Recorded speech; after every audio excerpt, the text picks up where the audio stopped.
Yeah. Okay, yeah. I mean, that's a big one, I think. Yes. Like Sarah and the road crew.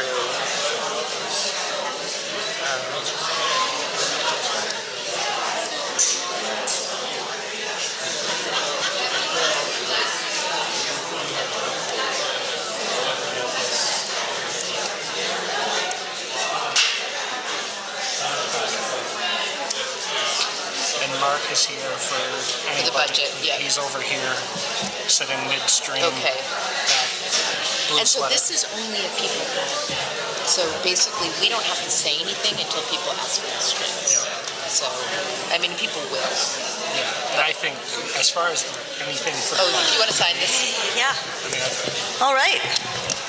Are we ready to start? Oh, is it already 5? No, we start at 4:30. Oh, right. Oh my gosh. I thought we started at 5. I thought we did too, Randy. Welcome everybody. Just keep on voting. Just keep that voting going. Hey, so we're going to go ahead and start our meeting. I'm Susan Clark. I'm the town moderator here in Middlesex. And before we get going on our warning, we'll do some introductions and some announcements. I have here your select board. We have Vic Dwyer, who's also our road commissioner. Liz Scharf, sitting in the middle, is the vice chair. Randy Drury, yay. Randy was able to come because his daughter game they didn't make it to the anyway. I'm really glad, sad for them, but glad for us. Glad that you're here. Jeff Price isn't here today. Peter Hood, the chair of our select board, can't be present in person, but he is observing via Orca. So, and as you know, select board members are the folks who oversee our town functions and employees. They're the ones who have been working since the fall to create the budget that you'll be voting on today. I also want to introduce Sarah Merriman. Do you want to give us a wave, Sarah? I don't know if she can. There she is. She's waving at us. Yes. Sarah is overseeing this amazing election process today. And among her other duties, she is, along with Assistant Town Clerk Cheryl Granfield, organized your informative town report. You also see Linda Belt Bernier up here. She is kindly taking minutes because Sarah is busy. So thanks to all of these folks who are helping out here today. And thanks also to Orca Media for being here to live stream and also to record the meeting. I want to give a big shout out to April Davis, who is generously volunteering. She is preparing our dinner tonight. It's a big spaghetti dinner, which will be served after our meeting as soon as the meeting is adjourned. Fun fact, by the way, Middlesex's own Persons Brothers Farm on Center Road provided the local pork in the meat sauce tonight. And there will also be vegetarian pesto and gluten-free options are going to be available. So thanks also to everyone who brought offerings for the potluck dessert that will be afterwards. For those of you who have kids in the room today, kids are so welcome at town meeting. Just make sure they stay mellow so that the people around you can hear. And for those of you whose kids are in Community Connections childcare, a reminder to pick your kids up by 7, regardless of when the meeting ends. And your kids are welcome back here for the dinner. And thanks again to the Middlesex Community Fund for making the childcare free. And finally, I want to draw your attention to these blue forms. They have information on the Robert's Rules, the rules that we're using for our meeting. And the most important one is if you have a question, just raise your hand and ask. There is a place at the bottom for you to put comments and return them in this box up here at the end of the meeting. So if you do have comments or suggestions to make the meeting better, by all means, use these forms. And if you don't use the forms, please don't throw them out because we will reuse them next year. So return them either way. Okay, it's time to hear briefly from 2 Middlesex committees that want to check in with you. Actually, maybe just one, I'm not sure. Is the Historical Society here? Yes, all right, great. Come on, Sarah. Sarah Seidman from the Historical Society.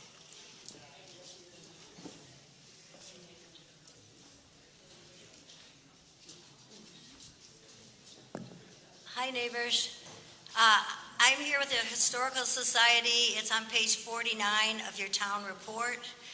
For those of you who don't know, it is not a town-supported community, we are our own 501c3 organization.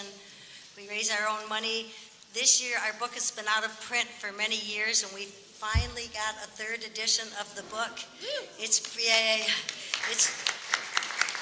pretty fun reading. If you have the second edition, it hasn't changed really from the second edition. If you have the first edition, this one will have some updates, and also it's got better glue, so it doesn't fall apart.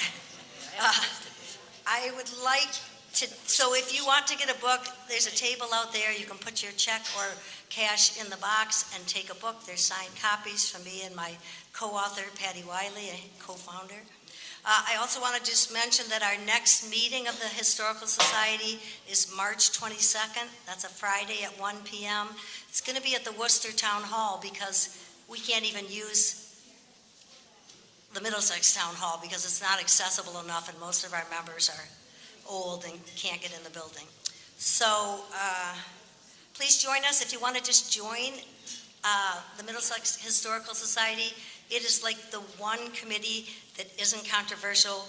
We have fun. We look at old pictures. We gossip. You know, it's a fun kind of committee to be on. So do come on March 22nd and join us. It costs $1 to join the Middlesex Historical Society.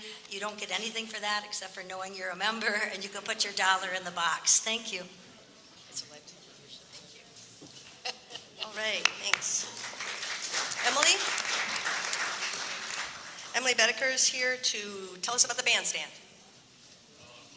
Great, thank you. One other fun, non-controversial committee, the Middlesex Bandstand. Want to thank all of you because you show up, on average 400 of you, every single Wednesday, right after the 4th of July for 6 weeks. And we are a committee. There's only 4. We'd love to have a few join us. But the most important thing, it's not just the music and the amazing pizza and the incredible local popsicles we'll have this year. The important thing about the bandstand is you. And so on July 19th, when we came back and we danced and we stomped in water to our ankles, you, the community, were there. And instead of passing the hat to pay for the band that night, we passed it for the community to raise funds for flood relief that went to Middlesex and to Montpelier. And you all put in $1,800. Wow. So that's the value of having the Middlesex Bandstand and the fabulous music. Come join us again this year. It's about you. It's about community. Thank you. All right, thank you so much. If there are no other announcements, I will go on to quick overview of the rules we'll be using today. The Vermont moderators are asked to give a brief overview of the rules. So I've got 8 items that I'm going to go through.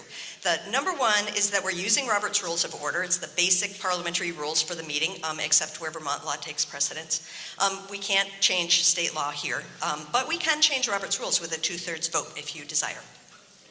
Number 2, how to speak at the meeting. If you'd like to speak, you just raise your hand. And once you're recognized by the moderator, you'll stand up and you'll state your name. This is important. Even if you just stated your name like 2 minutes before, please state your name before speaking. We might even ask you to spell it.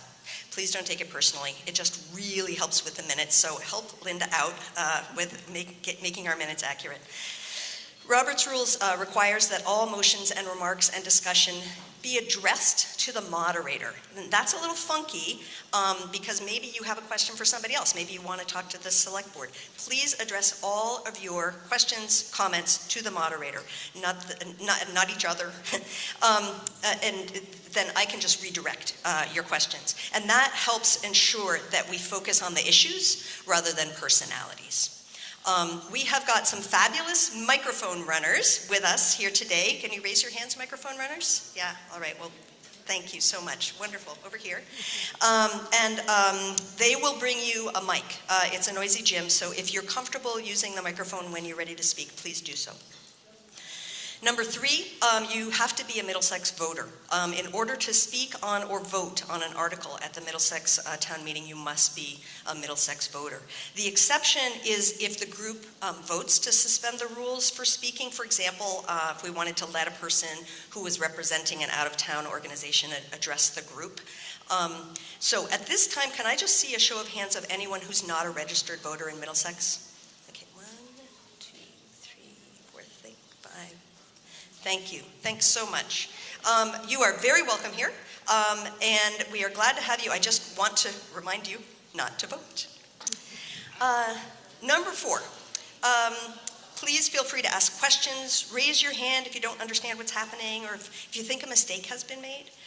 You don't have to be a parliamentary expert. You can just raise your hand and say, be recognized, and then say, here's what I want to do. How do I turn this into a motion? The moderator's job is to help. Number 5, this is your meeting. The role of the moderator is to help you accomplish the business that you intend to do. So if you feel the moderator has made an improper ruling, just raise your hand. Robert's Rules allows for the group to vote to appeal the moderator's decision. It's a super simple process, and it just ensures that the moderator serves you, the interests of the group. Number 6, we can only address warned articles. So it's against the law to consider issues that haven't been warned on the agenda. And what that means is we can't take binding action under that last article, other business. So it's fair warning for anybody who stayed home because they saw the warning and there wasn't things that were interest to them. That's why we have warnings. Number 7, you can end debate by calling the question. If you feel that deliberation has just gone on long enough, and you can move to cut off debate. You raise your hand, you're recognized, and you say, I call the question. 2/3 of the group has to vote yes in order to cease debate. Otherwise, the discussion continues. And most of the time, I'm going to tell you, calling the question is not necessary. So the moderator will call for a vote when they feel that all points of view have been heard, or that there are no more hands that are raised. And that just avoids us having to do the whole 2/3 vote thing. So. Lastly, number 8, there are 3 different ways we can vote. Once the moderator feels that all points of view have been heard, they'll call for a vote. Usually it's going to be a voice vote, so if you're in favor, I'll say all those in favor say aye, opposed no, or nay. The other ways that you might expect to see voting at our meeting today are a show of hands or a standing vote. And you can always request that, especially if you disagree with the moderator on the results of a voice vote. And 3rd, paper ballot or secret ballot. And this is a really important option to know about if you feel that privacy on a vote is important. So any voter can move that a vote be taken by paper ballot. And if 7 voters, it's not very many, if 7 voters support the motion, then little pieces of paper will be distributed, and you will write yes or no, and you will pass it in. And our election officials will count them immediately. Not that they aren't super busy, they are, but. All right, so that's the way the meeting goes. And any other questions about process, you can ask them as we move along. At this point, we will open our meeting with a civil invocation. And this year's invocation presenter is Kate Riley. Kate just turned 18 in May, so today is one of her first opportunities to vote. Kate is a Romney School alum. She graduated from this school in 2017. And she is no stranger to Middlesex town meetings. She had attended them as a child and even served as one of our microphone runners years ago. She's now in her 2nd year of the Design and Media Studies program at CCB. And when I asked her about her favorite places in Middlesex, she said Mount Hunger, which she enjoys hiking every year. So thanks, Kate. Come on up.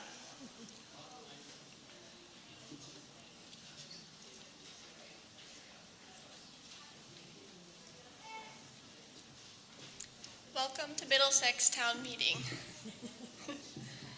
We have come together in civil assembly as a community in a tradition that is older than our state itself. We come together to make decisions about our community. As we deliberate, let us advocate for our positions, but not at the expense of others. Let us remember that there is an immense gap between saying, I am right, and saying, I believe I am right. And that our neighbors with whom we disagree are good people with hopes and dreams as true and as high as ours. And let us always remember that, in the end, caring for each other in this community is of far greater importance than any difference we may have. Welcome.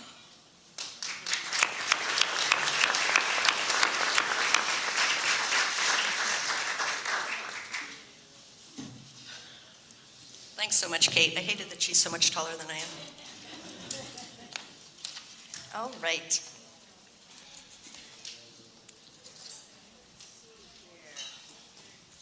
We are on to Article 1, to elect a moderator for the ensuing year. Is there a nomination? Mr. Coons. Jeff Coons, I nominate Susan Clark for moderator. Thank you. Jeff Coons moderates Susan Clark. Is there a second? Greg Whitchurch is the second. Okay, great, thanks. So moved and seconded. Are there other nominations for moderator? Not with you in our town. Oh dear. Not trying to be bossy about this. All right. Greg Whitchurch is the second, yes. All right, if there are no other nominations, all those in favor of Susan Clark as moderator signify by saying aye. Aye. Opposed, no? I won't be offended. All right, thank you. I appreciate your confidence. Susan Clark is your moderator, which means we carry on. Article 2, to elect all necessary officers for the ensuing year. This item is voted on by Australian ballot, so we're not allowed to discuss the election of officers at town meeting. So unless there's any objection, we'll just move on to the next article. All right.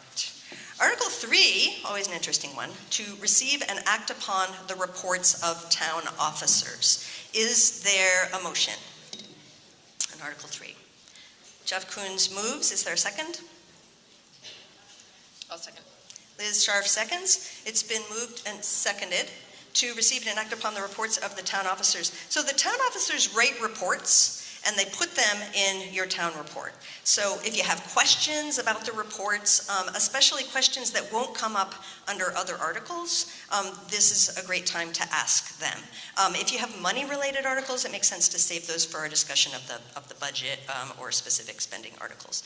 So things like the select board report, road foreman, things like that. There's a good time to ask questions about that. Liz, did you have something you wanted to?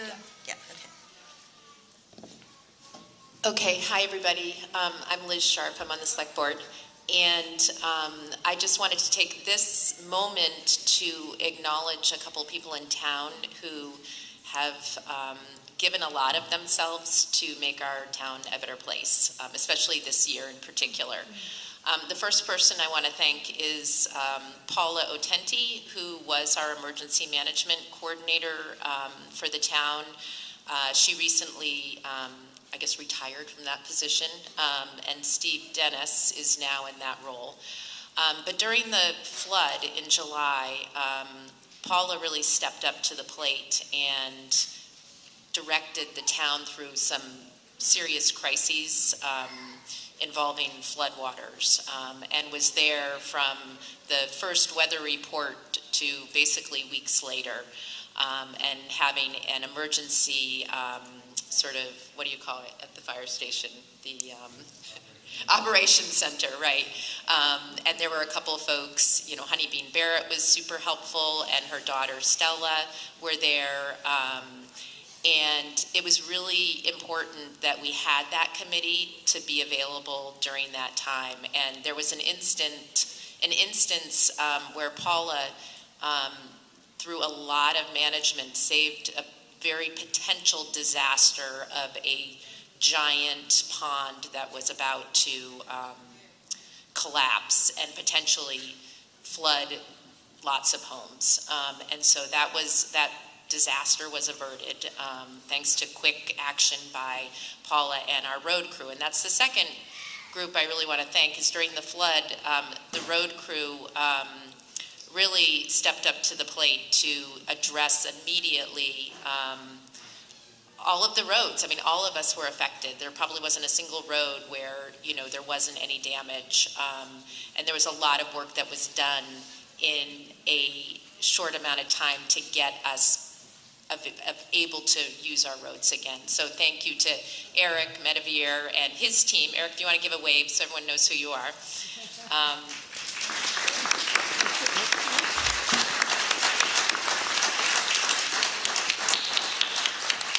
And then to the town employees, the administrators of the town, Sarah as our town clerk, and Dorinda, and Cheryl as treasurer. There was just a lot of work being done behind the scenes.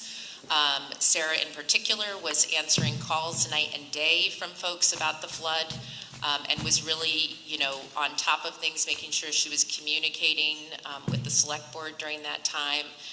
So we were aware of what was going on. And then it didn't end after the roads got fixed, and it's still going on, which is all the work around FEMA. And I can't tell you how much work Sarah and Dorinda and Cheryl have put into this FEMA paperwork, and Steve, Steve's last name?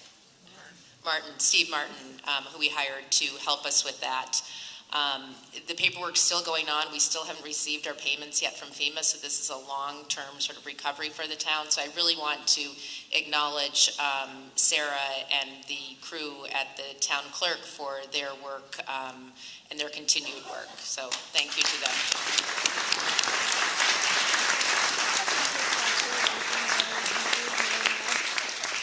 And then finally, I just want to give a formal acknowledgement and thank you to Dorinda Crowell, who is our treasurer. Dorinda, where are you? Hiding.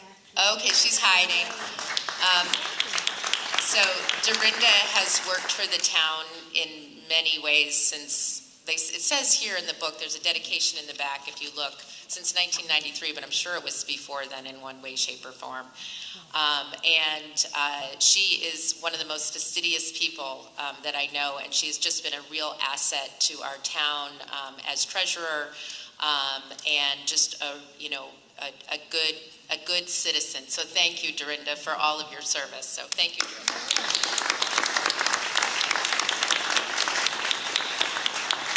And I'm sure there's people out there I didn't thank, so thank you if I didn't thank you. Comments, questions about reports from town officers?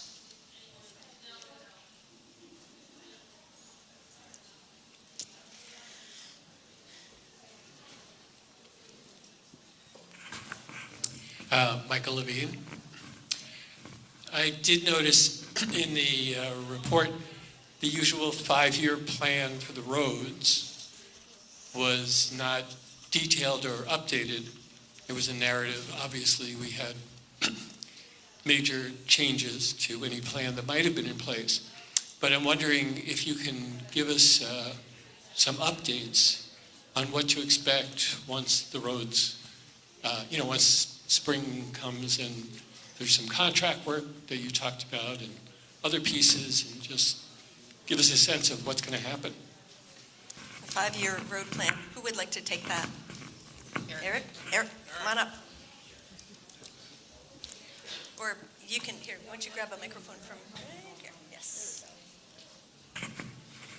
Just introduce yourself. Eric Mativier. Basically, we're going to have to reevaluate after all the work is done to see where we need to go from there. It's hard to say exactly how much is going to get done this summer before we can make a determination of which way we need to go. That's where we're at with it. More detailed question? Yeah, Michael, go ahead. He's 2 microphones. Do you want to bring one over, Tenzo?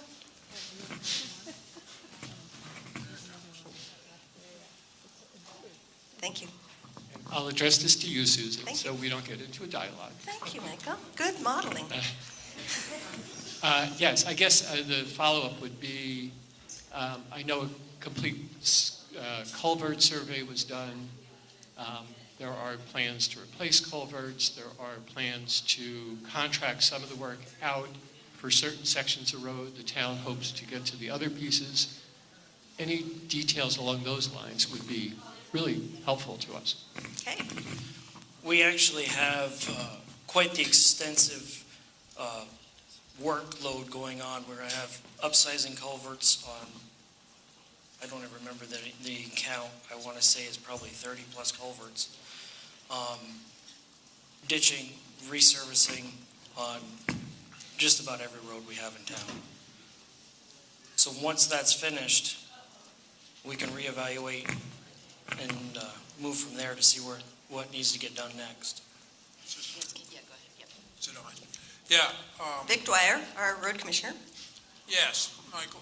Yes, we have 13 projects that are coming out and supposedly going to contract. We should be getting the contracts back on the 12th of March. We've discussed it with FEMA. There's 13 different roads. Some of them will be combined. We have 6 hydraulic studies out to do large culverts, such as Portal Road, Norton Road. There's 2 on Lower Sunnybrook Road. I believe there's 1 on Sedan Road East Hill. and East Hill. And so we will be moving forward on those as soon as we get the study back. Some of those contracts will go out to state bid, I believe, because we'll get help from the state. And as Eric said, it's pretty hard to say because I don't know whether the general population of Middlesex realizes how much. Eric is the road foreman, but he has been very, very involved with FEMA as far as fulfilling the requirements that they have to have before they'll reimburse us. So it kind of depends also on how much work he has in that aspect this summer as to what we'll actually have time to do this summer with a regular road crew. I mean, they'll be doing maintenance, obviously, they'll be grading and stuff like that, which is very important during the summer. Also, some of the, most of the roads are supposed to get a course of gravel placed on them this summer through FEMA. So that's why it's kind of up in the air right now, but I'm sure we'll be doing, I'm sure Eric will be working every day. Other comments or questions on the reports from town officers on any topic? Yes, over here. Tons are right behind you. Steve Melamed. Steve, sorry, your last name again? Melamed, M-E-L-A-M-E-D. Thank you. I was just looking at the town report, and I noticed the $3 million line of credit that we have that we've, I think, used 1.5 of. It might be in there, I just couldn't find it. What's the interest rate on that, and is it variable or fixed? Okay, and is that in the budget? If it's in the budget, we can discuss it under budget. You want to know what the interest rate is on that? I think, Doreen, did you remember, is it 4 point something? 3 point. It's under 4, it's like 3.9. Okay. Thank you. Okay. Comments or questions? Nancy Riley. Tenzo, right here. Thank you.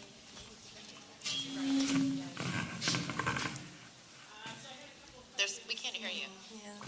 Couple questions about the emergency management stuff that was mentioned.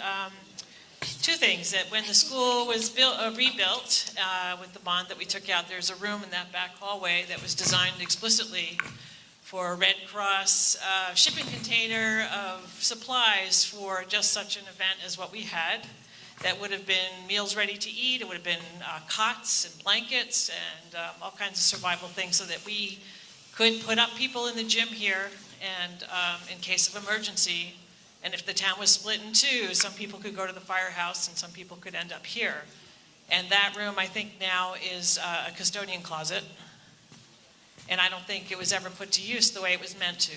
And I'm not sure that we can do that anymore now that the school is no longer the town school. But that, I think, is something that needs to be revisited. And the other thing is that we have an earthen dam pond that we had a lot of concern about during the flooding. There was not an issue that happened with it, but I'm wondering if there's any thought to inspection of earthen dams and kind of cataloging where there are, and if they were to break, who would be affected, and if this is an evaluation that needs to happen. Okay, so 2 questions. One is about the emergency shelter part of the original school decision. Is there somebody who can address that one on whether our select board or Chris, yep. Chris? Oh, Chris yes, our McVeigh. school board member, Chris McVeigh. Tenzo, do you want to? Thank you. Can you hear me? No. Ready out? No, turn No, it on. turn I it think, on. if you turn it on. There. Oh, okay. Hold it. Huh. It's not working.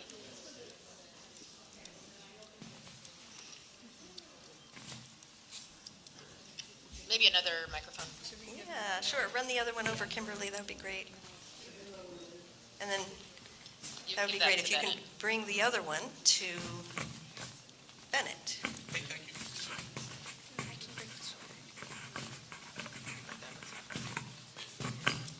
Hello? Okay. Yes, great. My name is Chris McVeigh. I'm currently one of the representatives for Middlesex on the school board. And when we merged, Middlesex wisely had a exception when we were doing, we had an easement.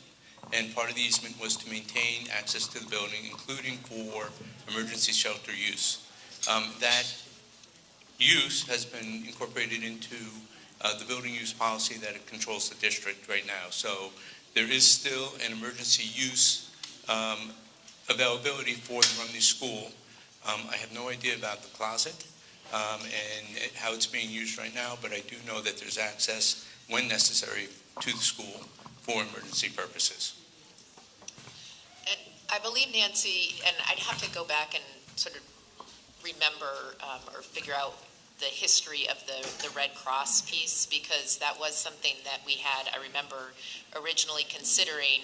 I think that in the end, the decision, one was the grant funding, I think, ended and they didn't have the equipment to give out. And the other thing was that when you become a Red Cross shelter in particular, you're at the whim of the Red Cross. So the Red Cross could come in and like close down the school and say, we're opening up a shelter here. And I think that we decided that we would still have this as a shelter available. We just wouldn't, people would have to bring their own sleeping bags is really what it would boil down to. And it would be, you know, something between the town and the school district, as opposed to the Red Cross being able to open it up to anyone. That's another thing about the shelter, is it's not just for Middlesex, anyone could come. So currently, you know, the Red Cross shelter is at the Berry Auditorium, which would have been available for people in Middlesex if they wanted to use it. And we had the fire station open, and I think we just didn't have a need at that time to open the school, but Sarah had the town clerk's office for people to be able to come in and charge their phones and do the things they needed to do, as well as the fire station. Is there anything else that I'm missing? All right, and the other question was about the earthen dams. I'm not sure who should. Yeah, so that sounds like something that, you know, we would have to, as a select board, you know, reach out to the state to see if there's something available for that kind of, you're talking about an inventory, like looking and seeing like where are the ponds and not being surprised if something like this happens again. Yeah, even if it's self-reporting, because you're concerned about the integrity of the earthen dam that you have. Yeah. And who would affect. Yeah. That sounds like something that we would probably, as a select board, have as a discussion. And if you want to send like an email about that, that would be good. And then that's something that we put on our agenda if someone asks for something like that. And then figure out what that might look like. And that might be something we do in partnership with our emergency management coordinator, who is Steve Dennis right there. Great. That would be a good inventory to have. Thanks, Nancy.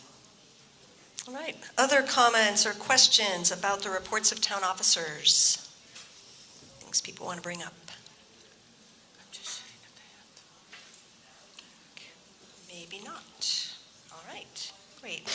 All right, then in that case, The question is on the adoption of the article, to receive and act upon the reports of town officers. All those in favor say aye. Opposed, no. All right, we have passed Article 3. Great.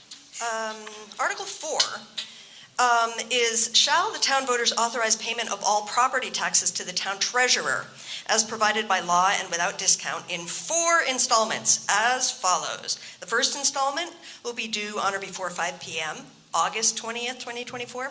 Second installment will be due on or before 5 p.m., November 20th, 2024. Third installment will be due on or before 5 p.m., February 20th, 2025.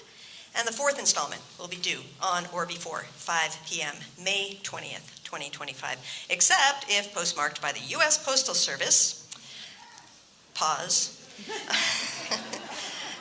on or before the aforementioned dates accordingly. So that's in the statutes, 32 VSA 4773. So is there a motion on Article 4? All right, Jeff Koons moves. Is there a second? Kimberly Hagan seconds. And so Article 4 has been moved and seconded to authorize payment of all property taxes. Unless there's an objection, I'm not going to read the entire article over again. Any discussion or questions on Article 4? No. Hearing none. Are you ready for the question? The question is on the adoption of the article as written in Article 4. Again, I won't reread it without objection. Did somebody say no? No, that's just Sarah talking to somebody. All right. All those in favor of Article 4 say aye. Opposed, no. The ayes have it. And Article 4 passes. Okay, Article 5. Shall the town vote that taxes payable in installments will bear interest at a rate not to exceed 0.5% per month or fraction thereof from the due date of each installment? 32 VSA 4873. Is there a motion on Article 5? Lowry Sharf moves. Is there a second? I'm really cutting you guys slack. You should say your name. I'm like, you're taxing my memory. Go ahead, say your name, Jeff. Jeff Koons, thank you. Okay, Article 5 has been moved and seconded. Is there any discussion on Article 5? Jeff. Microphone here. Thank you. I think when you read it, you didn't say overdue taxes. Sorry? I think when you read it, you forgot the word overdue. Thank you. Okay, overdue. Oops, how did that happen? Thank you. Any other discussion or corrections? Okay, you ready for the question on Article 5? All those in favor of Article 5 on the 0.5% per month or fraction thereof, signify by saying aye. Aye. Opposed, no. All right, the article passes. Article 5 passes. All right, we still have 5 more minutes before the budget starts, according to my watch. Yeah. Okay, so maybe I will just suggest, because we vote on Article 6 at 5:15, so that at time certain, so that people know when the budget will come up. So what I'm going to do, unless there's an objection, is suggest that we move on to Article 7. And we'll come back to the budget at 5:15.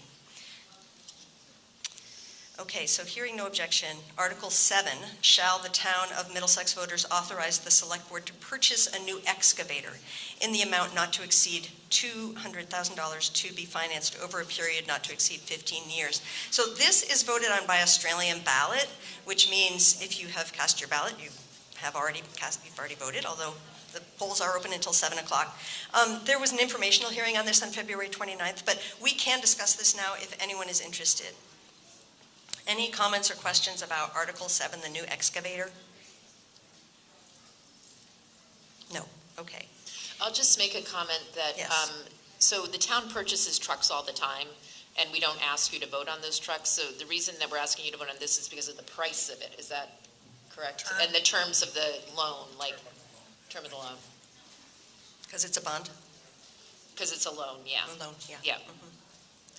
I mean, we do loans on the other trucks too, but they're sort of built into our budget. I think it has to do with the price. All right. Okay, well, if there's no objection, we will, no, it's a really bad idea moving on to Article 8. I think maybe what we will do is 2 minutes early, introduce Article 6. And we can get into the meat of it here in a few minutes. Actually, one thing I will do before dinner, before we talk about the budget, I just want to get a quick show of hands from you. How many will be staying for dinner? Rough idea. 1, 2, 3, 4, 5, 6, 7.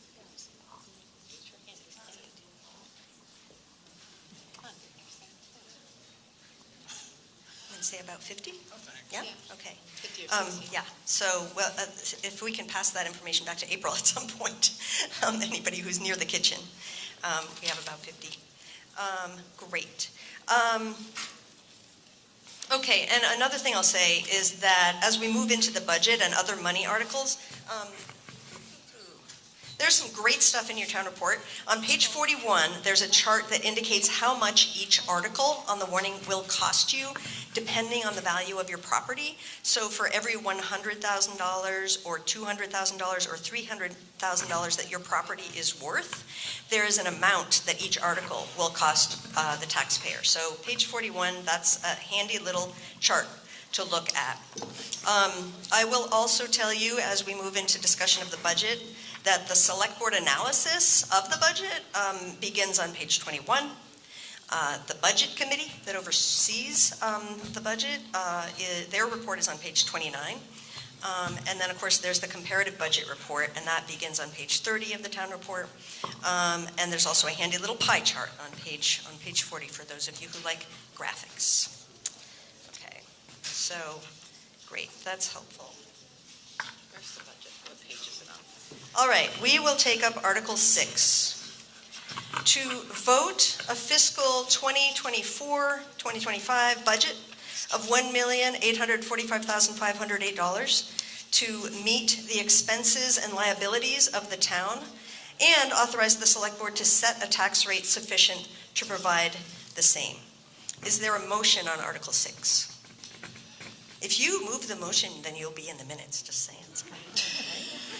Greg Whitchurch moves. Is there a second? I'll Daring? second. Liz, okay. Liz Sharp.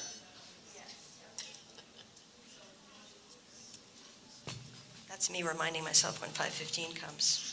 All right, Article 6 has been moved and seconded. Is there discussion on the budget? Can I just make a comment? Yes, just you so can. folks, so it's been a couple of years since we've met and we've done our budget via Australian ballot because of COVID. Was it 2 years or 3 years? We took 3 years off. Yeah, we took 3 years off. So during that time frame, we had developed a capital improvement plan through some funding through the municipal planning grant. Through the municipal planning grant. And so you'll see, if you recall, looking at previous budgets, that there is a section here that wasn't always in the budget, which is the capital improvement plan.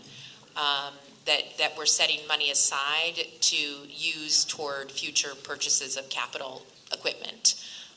So that's a little bit different than what you've seen in the past. And we do have members of the budget committee here who helped create that capital improvement plan and who monitor it and use it in their meetings. And so that has been a change that happened because of the last town meeting. The last in-person town meeting? The last in-person town meeting. There was a request for sort of more transparency around what was coming down the pike. So if you'll see that on page 35, there's a whole section for capital improvement planning in the budget. Discussion, questions on any elements of the budget?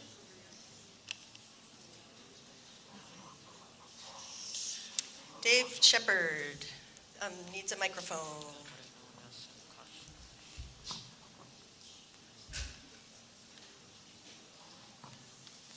Hi, Dave Shepard. I was just curious, in the construction budget for the roads, under mud season mitigation, is that the money that we would spend just to fix problems during mud season, or is it to fund the kind of work we did years ago where we were redoing sections of roads so they hopefully wouldn't be so bad during mud season? Thanks. Vic, do you want to address that? Your first option is correct. Can you say a few more, man, a few words? Would you like to say a few more words? So it's basically, Vic is correct. It's really to, when you have those moments in mud season where you have to go and purchase large amounts of stone to fill something in so that people can get by, that's what that's for. So it doesn't, we felt that given how worse things are, roads are getting as the years go on, that just the regular budget as it is wasn't enough. And so we wanted to make sure that we put money aside for the extras that just keep happening when there's a storm or when there's, an event that requires us to purchase things that weren't necessarily like originally in our budget, so we budgeted for it. And so what you're referring to is that old, many years ago, plan to basically, and this was during the time of Paul Sermonera, I believe, which was to sort of remove the road, right, and put in a brand new surface of the road in order to give it a different surface that would be less prone to mud season. That is, we don't have the budget for that right now, and that's not included in this. However, I will say that with the work of FEMA, that is kind of happening by, like, this is sort of a unlikely gift that because of these roads needing that work, that's sort of being done as the roads are being fixed through FEMA funding. And somebody else can add more to that. I mean, Randy. I was just going to add to that to put that into perspective, that, last year during mud season, I think we spent roughly $70,000 just to get roads passable through mud season, and that's what this line item is intended to address. That material would come out of your gravel budget if it didn't come out of mud mitigation, but so we're just kind of separating it, Dave. All right. Other comments or questions on the budget, Article 6? Yes, Julie Moore needs a microphone.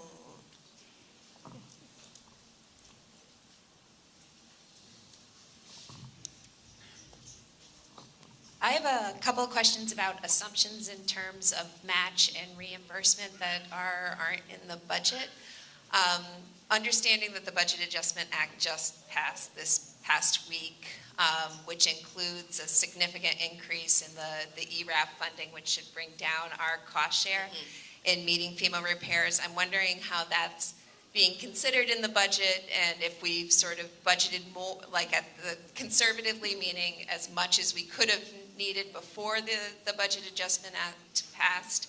What happens with those dollars, assuming there is additional state funding made available to match FEMA cost share?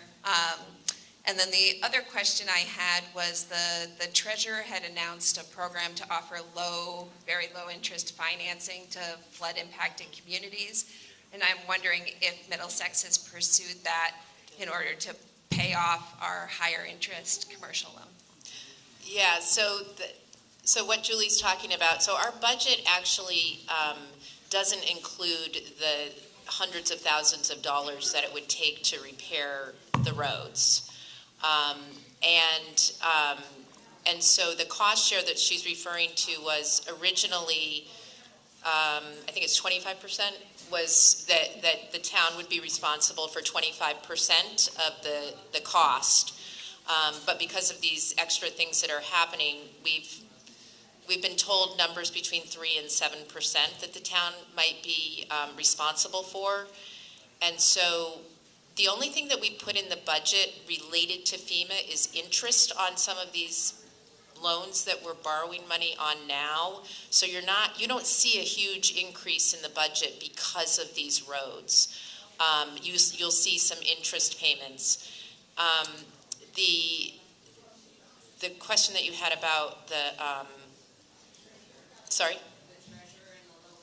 Yes, we did apply for that. And so what she's referring to too is that the state has a low interest bond that we could apply for. It wasn't very much money. I think it was 35 million for the whole state. And everyone's requests far surpassed that. So I don't know if we've heard yet if we received, but we didn't expect to receive what we applied for. We expected to receive some of it. And that would go toward paying off our loan that we have with Community Bank. And we also ended up borrowing from ourselves. We borrowed from our reserve fund as well as our ARPA monies to pay these contractors. So we hope that when we get that FEMA money reimbursed, we'll be able to reimburse ourselves, our ARPA money and our reserve fund money, pay off our loan through Community Bank. But keep in mind too, we're going to be borrowing again. We still have another $2 million worth of $2.6 million of repairs that need to get done next year. So we will still continue to draw. We'll probably have to redo the line of credit because it's a one-year line of credit. But we are hoping that the town is only going to be responsible for 3 to 7%. And in that case, I think what we've done historically is potentially take out a bond for that to cover and then put it into people's taxes over time to cover the up to what, 400 or something thousand potentially? Yeah, we're looking at $4.6 million of total construction costs due to the flood. So, anywhere 3 to 7% of that, it could be a couple $100,000. It's better than the 25% that is historically mandated. I do just want to circle back to another part of your question around what's in the budget and elaborate on that a little bit. So there's a line item in here that covers interest payments. Even though FEMA is expected to reimburse us for the cost, the money that we've laid out thus far, and the interest on any loans that we bear is not part of that repayment. So as we need to move into construction season next summer, we're going to have to figure out how that is going to be paid for. And any interest that we pay for loans is not reimbursable. So that's the money that you see here in this budget. The good news maybe, or the hope is Eric, myself, and Steve Martin met with FEMA people on Monday, and they both were advocating that they want to repay us very quickly. It's kind of like the checks in the mail, but I guess we can only hope. But they did say that they realized that we had a lot of money out and that they would process. They needed a few things from us, a few documentations, which at the point we were talking, we could do that turnaround pretty fast. So we were hoping that we would get a bigger reimbursement. I think we've only got like $6,000, and that was for dumpsters. Other comments or questions about the budget? Yes, right over here, right behind you. Oh, can you turn it on? Go. Marissa Melamed. I have a question about the ambulance line item under public safety. It's a budget amount of $75,000. I'm just curious if that's negotiated flat rate agreement with Montpelier Ambulance Service, or if it's based on like number of episodes that ambulance have come to Middlesex. I'm just curious, I don't know how it works, ambulance service works in the town. All right, great. Who takes an ambulance? Jeff. All right, Jeff, great. Microphone right here. Oh, right behind you, Jeff. Jeff Coons. So we contract with Montpelier Fire Department to provide ambulance service to Middlesex. They give us their costs that they wanted to recoup from being on call all the time to come to Middlesex. And that's the number that they submit to us for our contract that we take to the select board and is approved. It goes through their town manager and based on their call volumes and whatnot, they look at their pricing and that's how they come up with the price for it. So every year you see it goes up incrementally as everything else does. But that's how it comes up. And we can't go out for contracting. It's like, oh, ambulance company, wherever. It's kind of, Montpelier is close. They got 24-hour people, and we can't go really shopping around for that service.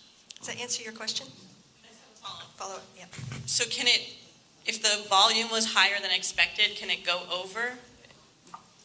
No, that's the contract price for the duration of the contract. And I think the contracts are 2 years. I'm not sure on that. Liz, do you know? I don't remember. I think it's a 2-year contract, but don't hold me to that. Jeff, do you want to just explain the mutual aid system in case people don't understand it? So there's two parts to this puzzle. The medical side is Montpelier Ambulance responds. Middlesex has a fast squad with 3 EMTs on it. Any of you who want to join and want to go become an EMT, please see me because we need more.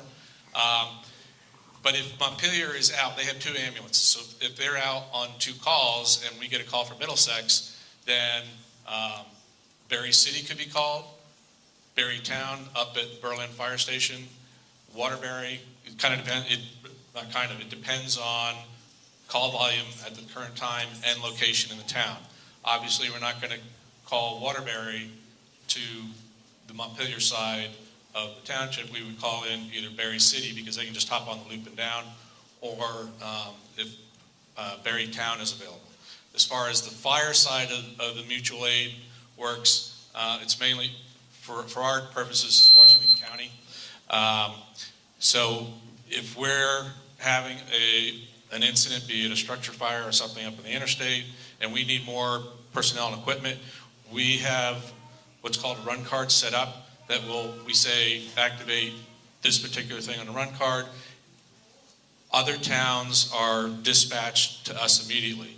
Likewise, we get toned out or called out to other towns when they have issues. A lot of it centers around structure fires or major incidents up on the interstate where we have to shut the interstate down and have to bring in not only surrounding towns, but also state hazmat and whatnot. So the mutual aid system enhances each town's ability to be able to fight an emergency, primarily a structure fire, because no town has enough people and equipment to handle a major structure fire all on their own. Montpelier can't do it with their professional paid people on time, all on call 24 hours. Berry City can't do it. They call in surrounding towns just as we call in surrounding towns. So it's a way that we all work together. We all have a certain amount of equipment that we need to have in order to do that, but it enhances the opportunity to get things done quicker. And we're considered what's considered a rural water system. We have no hydrants, no pressure hydrants. So we're calling in, the first thing we're thinking about calling in are tankers from other towns to get there on the way. If it turns out we don't need them, it's easier to shut them off than it is to get them going late. So that's our mindset. As soon as that tone goes off, and you may hear our pages go off here in about half an hour, it's just the test tone for the night, if it actually works in the cafeteria here. So But that's the way the mutual aid system works. We all are here to help each other. Thank you. Thanks, Jeff. Other comments or questions? I saw a hand back here. Yes. Run the microphone back there.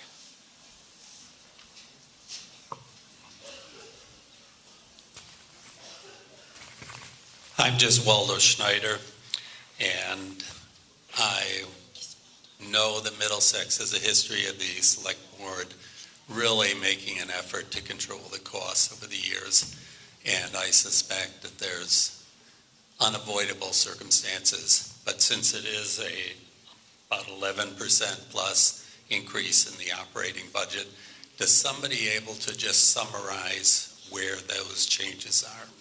Thank you. Mark, do you want to do that for us and introduce yourself? Budget Committee reports on page 29.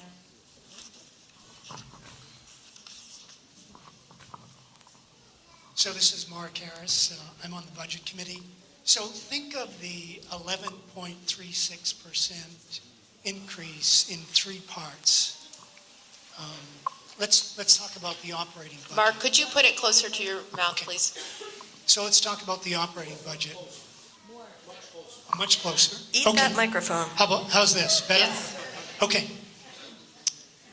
So to just run the town, so let's just talk about the operating budget.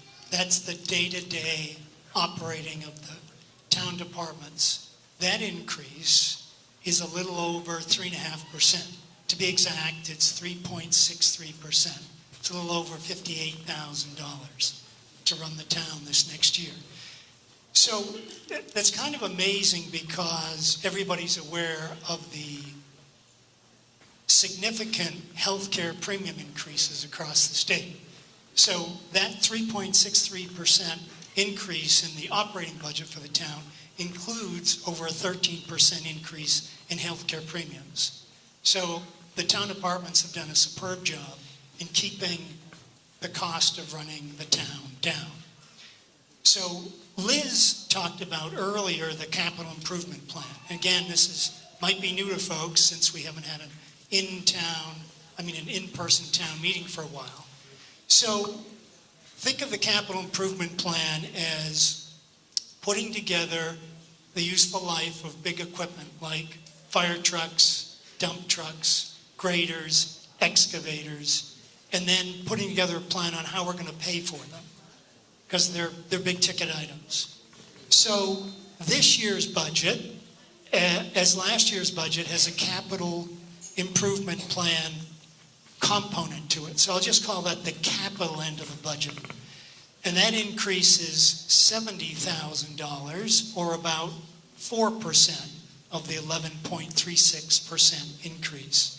And that's largely due to $50,000 going to what's called the Asset Equipment Fund, which in last year's Australian ballot was approved by the voters via special article, because again, as Liz was talking about, this was feedback that was received from voters that the town put together a thoughtful and detailed capital improvement plan that was pretty transparent.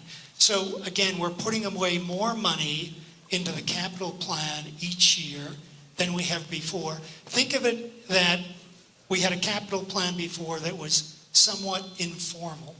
So we put money in a town building fund. We put money in a bridge fund. We put money in a road fund, the paving fund, because we have to pave the few roads we have, even though we get a fair amount of subsidy from the state. But we didn't have money set aside for replacing dump trucks, excavators, and those sorts of heavy equipment items that are going to come due here in the next decade. So again, that's 4% of 11.36 goes to capital funding. 3.63 of it goes to just running the town, the operating budget. And the other piece we've already talked about.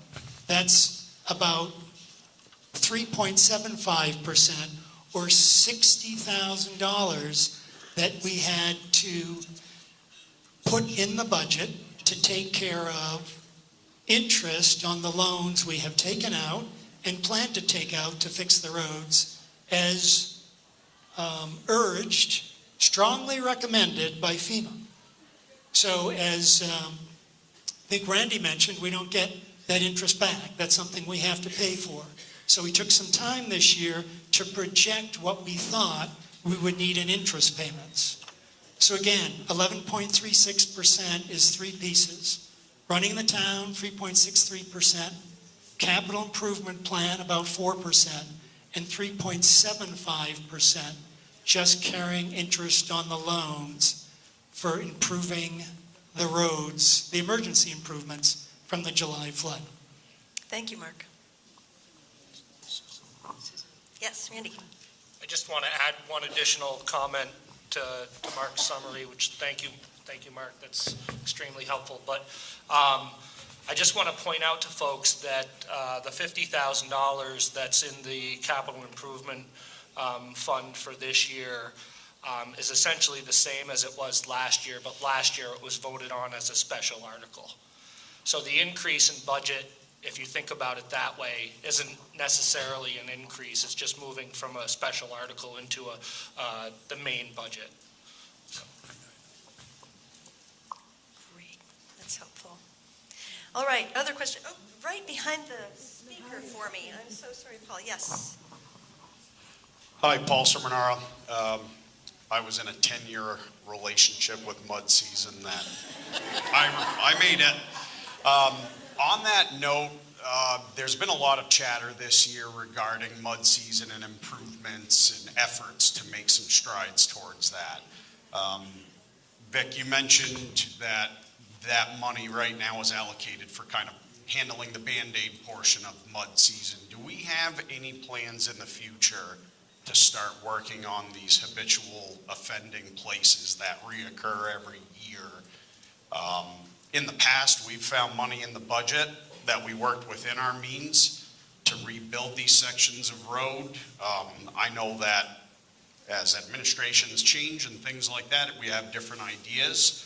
On Front Porch Forum, there's been a lot of talk about it. I appreciate the board not trying to address those things individually there, but I think this would be a great place to find out how the board and the road department plan to address these issues as they get worse and worse every year. And unfortunately, at this point, we don't seem to be making any actual strides towards improving those the way we've kind of committed ourselves in the past. And I think a lot of folks would like to know if we do have plans eventually to get on that path. I recognize this past year was definitely a big hit to us. But I think everybody, even folks who aren't here, would love to know more about that. Thanks, Paul. Is there somebody from the select board or road that would like to address the question? Vic, would you like to address that? To be quite frank, no, we're not. We are not. I would like to say we are. We felt, and I think probably you as may recognize when we were doing that, and of course Peter was in around when that was happening. I wasn't. I mean, I was in town, but it was felt that yes, that did help. It did help, and it was a good thing. We do not have money set aside, but we also felt prior to July flooding that we had pretty much all that the crew could handle is just to do maintenance. And I think when we were doing like Molly Supple, Center Road, East Hill down by Davy Road, it was just felt that our maintenance suffered. So if we could hire some more help, I think we would go and maybe work with the rest of the select board on prioritizing spots that could use that reconstruction. I think that also, since in the last couple of years, I mean, just materials alone have increased in price quite a bit.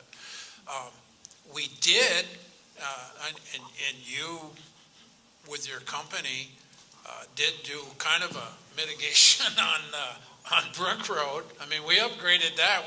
That was getting real bad. I mean, Culver Hill was upgraded, but and some other roads, Border Road. But I think you make a valid point that at some point we should, and hopefully we will, with the rest of the select board's help, get some priorities. Also some help from, some suggestions from people like you, from people in the town that have a certain spot that they think that's really bad for them. I think East Hill is really, in my opinion, not that great, and would benefit from such a program. But yes, I mean, we would like to work towards that if we can come up with some money. And one of the big things is help. And I don't know if we want to hire some more help, or, I mean, that would be up to the rest of the board to do so. Can I make a comment, Susan? What's that? I just was asking Susan if I could just add to what you said, Vic. Again, it's been 3 years since we've met, and during that 3 years, there was a lot of sort of upheaval in the town. We didn't always have a full road crew. People were moving to neighboring towns to get jobs there because some town was paying more. So we spent a lot of time working on the salaries so that we could get it and keep these people. It was a really hard time. At one point, I think we had like 2 people or 1 person, right? And it was like winter. I mean, there were some desperate times that were happening behind the scenes with the town. So really having the ability to focus on, and what Paul's referring to for some of you newcomers is that we did spend some time in Paul's tenure. Paul was the road foreman for a number of years, 10 years, I guess he said, really pinpointing areas of the roads, of specific parts around the roads, where there's streams and rivers underneath that were causing serious problems during mud season, and actually spent months fixing those and putting in new fill. And Molly Supple is a good example. That is really holding up nicely. You don't see mud there because of the work that was done probably 8-10 years ago at this point. And that's what he's referring to. And so we sort of had this plan to continue to do that, but then, like he said, change in administration, COVID, no staffing, the price of everything has just gone through the roof. It's starting to settle back a little bit. And so revisiting that really does make sense, because there's still a lot of, we all drive these roads and they can be horrible, right? But I am hopeful, and correct me if I'm wrong, Eric, but the work that the contractors are doing for FEMA are kind of working on that problem, aren't they? When they are repairing major, like Culver Hill Road, when that whole road fell apart, when they rebuilt it, that part shouldn't be so muddy anymore. Is that correct? Okay. So hopefully on some of these places that we still have bigger contract work to do, we're able to use FEMA money to kind of come up with the way, the design of the road so that it's less muddy in the future. Did you want to add something, Randy? Yeah, they kind of summarized it, but I think being intentional around separating constructions of road versus maintenance of road, I believe that our existing road crew, their focus is on maintenance, Paul. And when construction does take place, it defers all of that maintenance. So year after year as a town, I think if we want to do more construction, we need to recognize that it should be done outside of our road crew and let them focus on the continual maintenance and not defer that. And I believe, it's my hope that, once we get through this, as we get through this FEMA work, a very intentional look about what the rest of the roadways look like and understanding what construction projects should be put into that 5-year plan that was asked about. I believe that's where we need to be. That's where we need to go and focus our attention to as we develop that 5-year plan.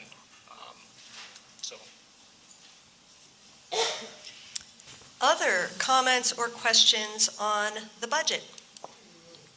Right back here. Charles Cook. Cook, did you say? Cook, yes. I just had a question about the capital improvement line item. Is that already spoken for on a aspect of what we're going to be spending it towards?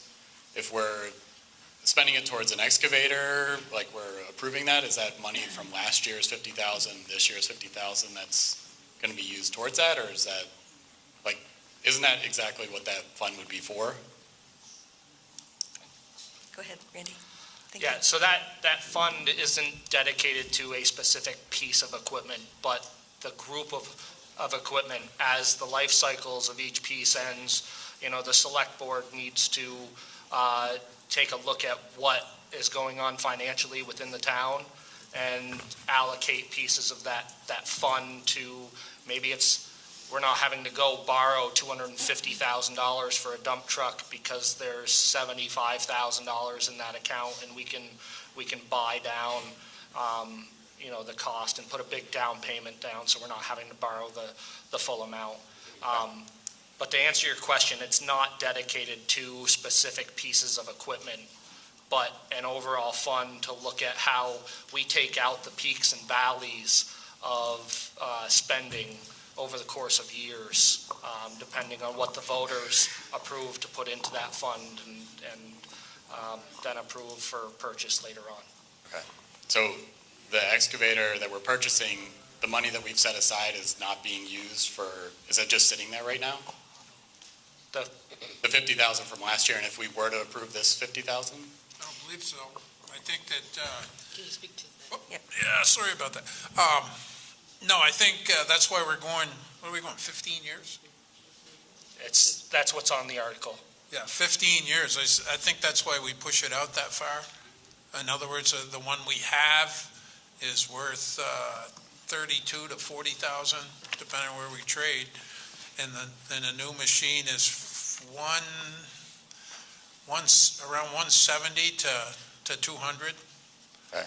And so I think his question is, so we haven't gone out and bought the excavator, and we haven't taken out a loan for the excavator. We're asking you to vote up to 200,000, so there very well could be a time when we sit down to say, how much do we really want to borrow for this excavator, and use money from the capital improvement plan to put toward it so that we borrow less. That's sort of what I'm asking. Yes, Why are we haven't made that decision spending yet. money and then we're spending it again? You know what I mean? You're asking us to approve it twice. And in my view is how I see it. You're asking me to put $50,000 and then another 200,000, and I'm curious if it's not going towards the excavator. Yeah, so the vote on tonight's article is to allow us to go out and borrow up to that amount. I understand. It's not that $200,000 is put into the budget and we're passing, that $200,000 for this. But do you see? Well. So I totally understand where you're going, and as the town puts forth this, we will evaluate what's in that fund and what's able to be pulled down off from a specific piece of equipment as it comes up. So even though you're approving up to that $200,000, which is the full purchase price of an excavator, it does not mean that that's what's going to happen when the purchase comes around. Okay, so we'd spend from the asset fund first, and then borrow what's remaining is kind of what you're maybe getting at? If that's what makes the most sense for the financial picture at the time, yes. Or we may take a piece of it and say, okay, the excavator is going to cost $200,000. We're getting a trade-in of $30,000. We have 175 left that we have to pay, or 165.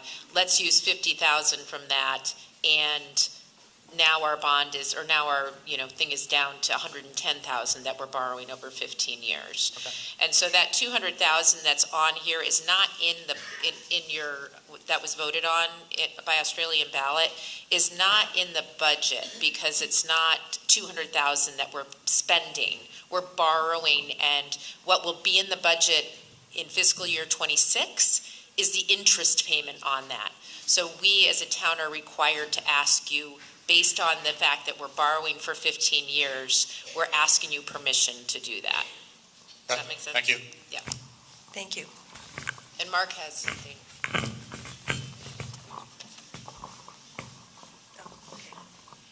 I just want to Mark respond and clarify further Mark about Harris. the asset, I'm sorry, Mark Harris, yes, from the Budget Committee again. So the asset equipment fund is designed to be a long-term fund. A lot of towns in the state, in the past 5 years, been in the same situation we're in. They don't have a capital improvement fund. If they need to go buy something that's big, a piece of heavy equipment, the full extent of that is borne by the taxpayers usually right away when they buy the equipment. Some other towns have put money away. East Montpelier is a prime example. I think they found $1 million at one point. They just found it and put it in their capital equipment fund. We should be so fortunate. So I think the intent of the capital funds are to grow them, not to spend them right away, but to give us options on how we're going to finance heavy equipment in the future. Because I think I mentioned before, there are some big ticket items coming.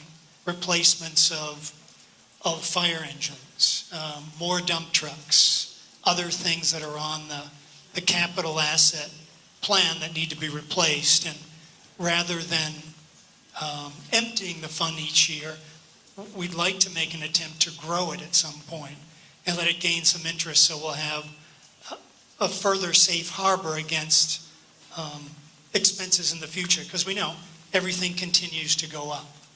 So I just wanted to clarify, yes, it's going to be used for heavy equipment. Part of it might be used for this particular purchase, but the intent would not be to empty it to zero in the near term. Can I make Thank you, one more Mark. comment? Yes.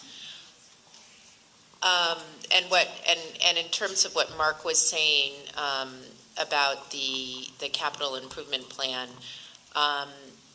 so typically, especially over the last many years, interest rates have been so low for borrowing that we didn't think about, so like he said, some towns actually pay, they build their capital improvement plan and then they pay from their fund to purchase a large equipment. But because interest rates have been so low, it was easy enough for us to just borrow for our equipment.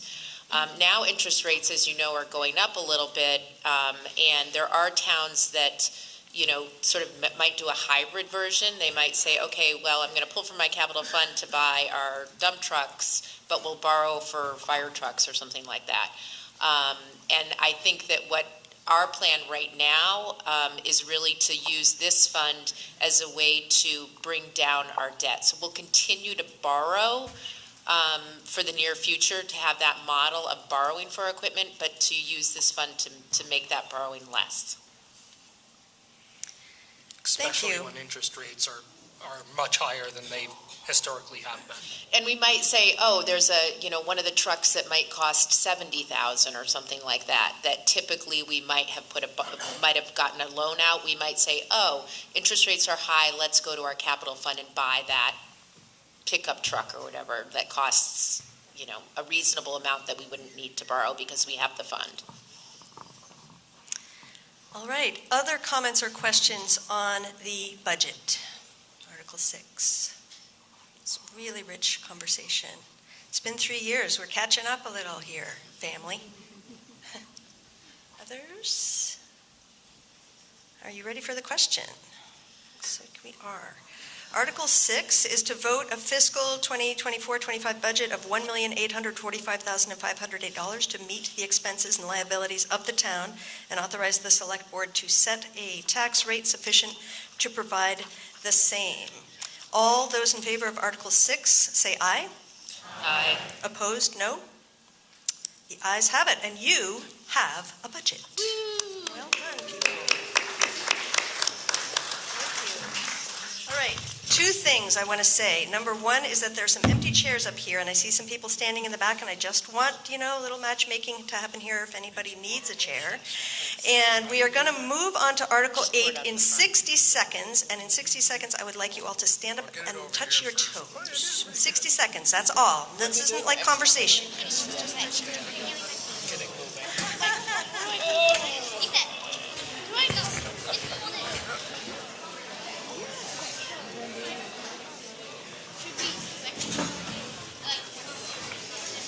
Well, this probably is a good time because we're taking a break, so maybe we'll switch over to some new microphones. Paul Sermonera. Taylor's over there, but she was started, right? Oh, yeah. Oh, yeah.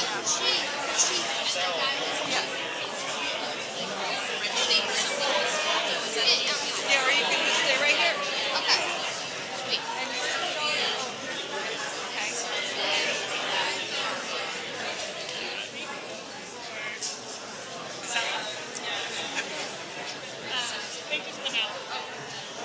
All right, that was 60 seconds. It's time to settle back down. No takers on these chairs, which have like fresh, untouched Twix bars. Free candy in the front row.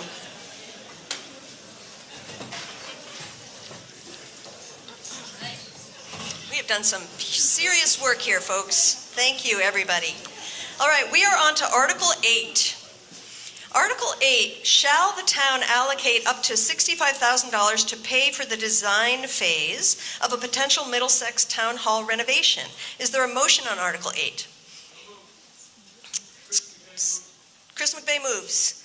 Chris McVeigh moved. Is there a second? Scudder Parker seconds. Article 8 has been moved and seconded to allocate up to $65,000 to pay for the design phase of a potential Middlesex Town Hall renovation. I believe, Liz, were you the person who wanted to address this? All right. Hi, everybody. We're asking for more money again. So again, this goes back to 3 years ago at the last town meeting that we had, and Sarah, our town clerk, had been lamenting during that public meeting about the state of the town hall. That conversation and voters asking for more transparency in what was coming down the pike in terms of big expenditures led to the capital improvement plan, which we've just talked about. And that further, after doing a capital improvement plan through a municipal planning grant, led us to sort of our next step, which was after doing the capital improvement plan, we learned more about the town hall and determined that we wanted to do an architectural study of the town hall so that we could understand what we're looking at in terms of whether or not it made sense to renovate it, to rebuild it, or to just have a whole new building altogether. So we applied for another municipal planning grant and worked with Vermont Integrated Architecture, who presented us, you'll see, if you came into the hall, you'll see that there are some schematic, there's a design that VIA, that's the Vermont Integrated Architecture, put together as a potential renovation of the town hall. And that is sort of the first phase that happens when you're looking at making a major change like a renovation, is that you have a study, an architectural study. So we had very basic, architects came in, looked at the building, determined that it was actually quite sound overall, but that there were a lot of deficiencies that the town hall has. So some of those deficiencies are that the vault is overcrowded. It can't take any more space, so a new vault needs to be added to the building. There are plumbing issues that prevent the building from actually being used as a community space. So you can't have more than just like a few people there at a time or X number of flushes per day. It's true. The building is currently not ADA accessible. You'll hear Sarah Seidman said earlier that they can't hold the Middlesex Historical Society meeting at our town hall because doesn't have ADA accessibility. So, if you see, we have a slideshow and pictures on the What's Next Middlesex website, so you can actually see what some of these problems are. But you can't really get a wheelchair in because there's a big you can't even open the door, first of all. So even if you were in a wheelchair, you couldn't get in. And then the elevator often just will randomly break. And so people might get stuck in the elevator. So that's actually a pretty major problem right now. The building is certainly drafty and not weatherized. Currently, the heating system that we have can no longer be serviced with replacement parts. So it's just sort of hanging on until it breaks, and then we have to figure out what to do with it. And our electrical systems are outdated and at capacity. And again, and there's also the radon levels in the vault that are higher than it should be. So there's a lot of deficiencies, and what the study did was come up with, and there were a group of 3 core members, myself, Sandy Levine, and Dave Megida, who are here today to answer any questions that you might have on this. But the 3 of us worked together to hire VIA and then also to meet with VIA on a regular basis and coordinate all the work that VIA did to come up with this schematic design, this basic design. And what we determined as a group, and there were other groups involved too, primarily the people who work at the office were very much involved because they use the space. And so they were in with all the meetings as well because they gave us feedback on what they needed. And then also the Energy Committee, which is interested in the whole piece around clean heating systems, heating and cooling systems, and the weatherization piece of the building. And then the Historical Society as well, because in this design, there's a little space for them to put their pictures and their things that they might want to put on display, like display areas. So it doesn't fundamentally change the footprint. This renovation doesn't change the footprint in terms of the space, the size, but what it does is it reconfigures it and it adds a vault. There's a little bit of space that's added, and there's a small little sort of food pantry essentials closet on the outside where we could have it available to the public as potentially a food shelf for folks. And so that study happened, right? And we've been educating the public about it. We had a couple meetings where people could attend.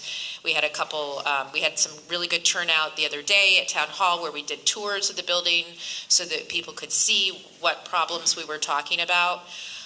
And so we decided as a board, so we had a couple choices. We were like, okay, we know that this will roughly cost about $2 million, a little over $2 million. And so we could just go out and ask the voters for a bond for $2 million. Or we could really see if the town is interested in this.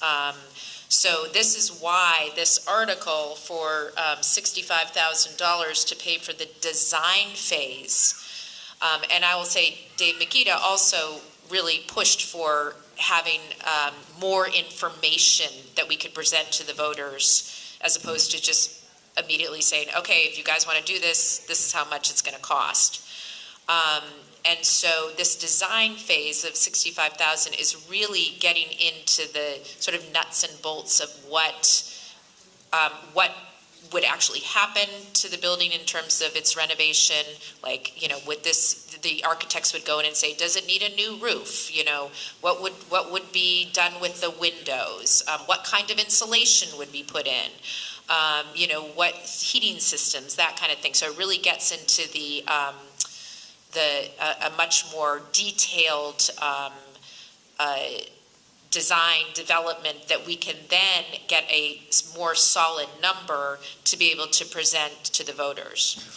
Let me back up to say one important piece of why this is happening now is this has been literally, if you go back to like town reports from more than 20 years ago when June Lakin, who has since passed away, that the town talked about a town hall renovation, right?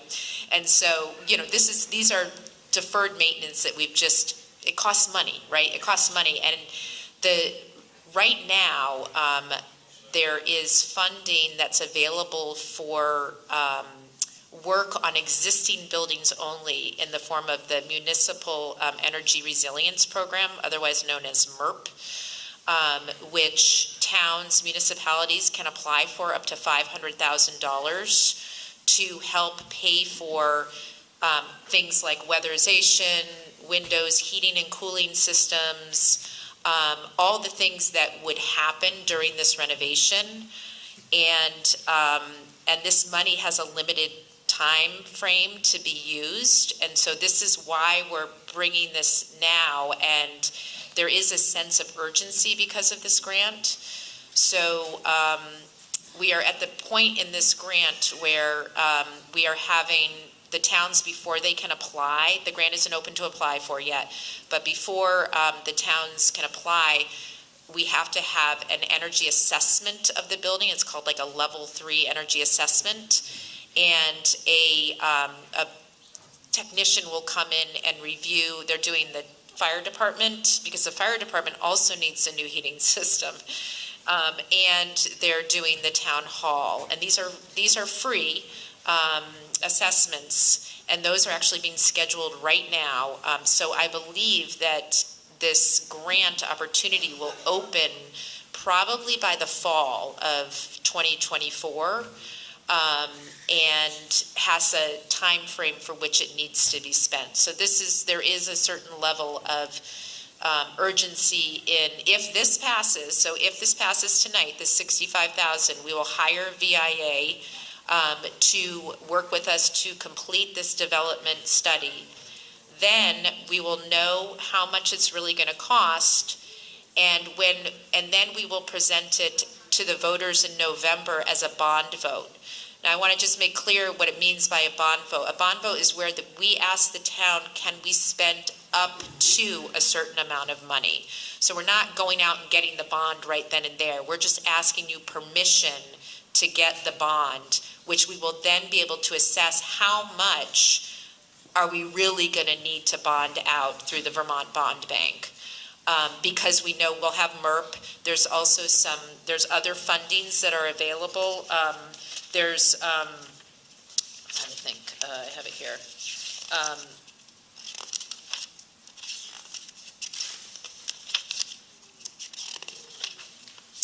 There's historic preservation grants because the town is considered a historic, that's not much though. I think that's like $20,000. But there also are ADA grants for municipalities. And I think that's through like not CSBG, I always want to call it CSBG, but it's a block grant. But the block grant is often, this particular block grant is often given to sort of communities that have certain poverty levels, which we don't have. It doesn't mean we can't apply, but it means that they give priority to lower income communities. And so, but because it's an ADA, we can apply for that, and that could probably be a helpful like 80 to 100,000 that we might be able to get for the elevator, the lift. And then the other thing that we're really going to be pursuing is community members. So there are people in Middlesex who may be interested in making donations to a fund that would help cover the cost of this town hall renovation. And, you know, we're going to be putting together a committee to talk about how we can actually do fundraising so that less of the burden is on the taxpayer. But imagine if you gave a donation and the photocopier was named after you, right? Okay, that's what we're talking here. Like, you'll get a special something, you know? So anyway, there's this, we're in the very preliminary stages of this, but we have done a lot over the last year. We've made more progress in the last year than we have in the last 20 years on this project. But really now is the time because of this MERP funding. And if this doesn't pass, we will probably still, we will still pursue some of the MERP funding. But one of the problems is that you may find that, oh, yes, we'd love to weatherize the town hall and apply for MERP funding. Oh, but the roof can't handle it because of the snow load. And so weatherizing we'd have to then replace the roof. Oh, we don't have the money for that, so we can't do it. So this really is a perfect opportunity to capitalize on these grants that are available, that are probably in my life, like once in a lifetime grants that are available. Comments, questions about Article 6, $65,000 to pay for the design. In the back corner with the glasses.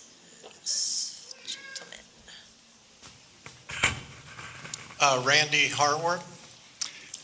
One, I want to thank you guys for having that information session about the town hall. It was really well done, lots of preparation. And I think all of the work that was done was quite prudent, and I'll put in my encouragement that people approve this.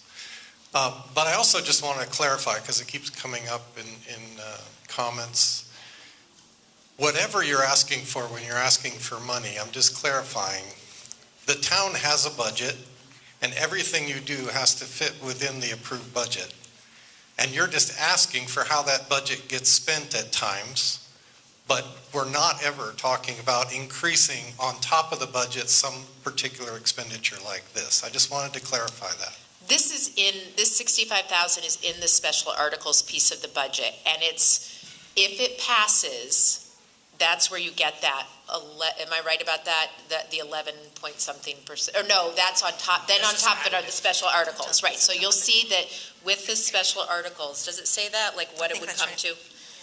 So this is additive to the budget that was I think being super clear about when it's additive and when it's something you're asking for that's part of the budget would be really helpful. I think anything moving forward in the special articles here is additive to the budget that's been passed. Yeah.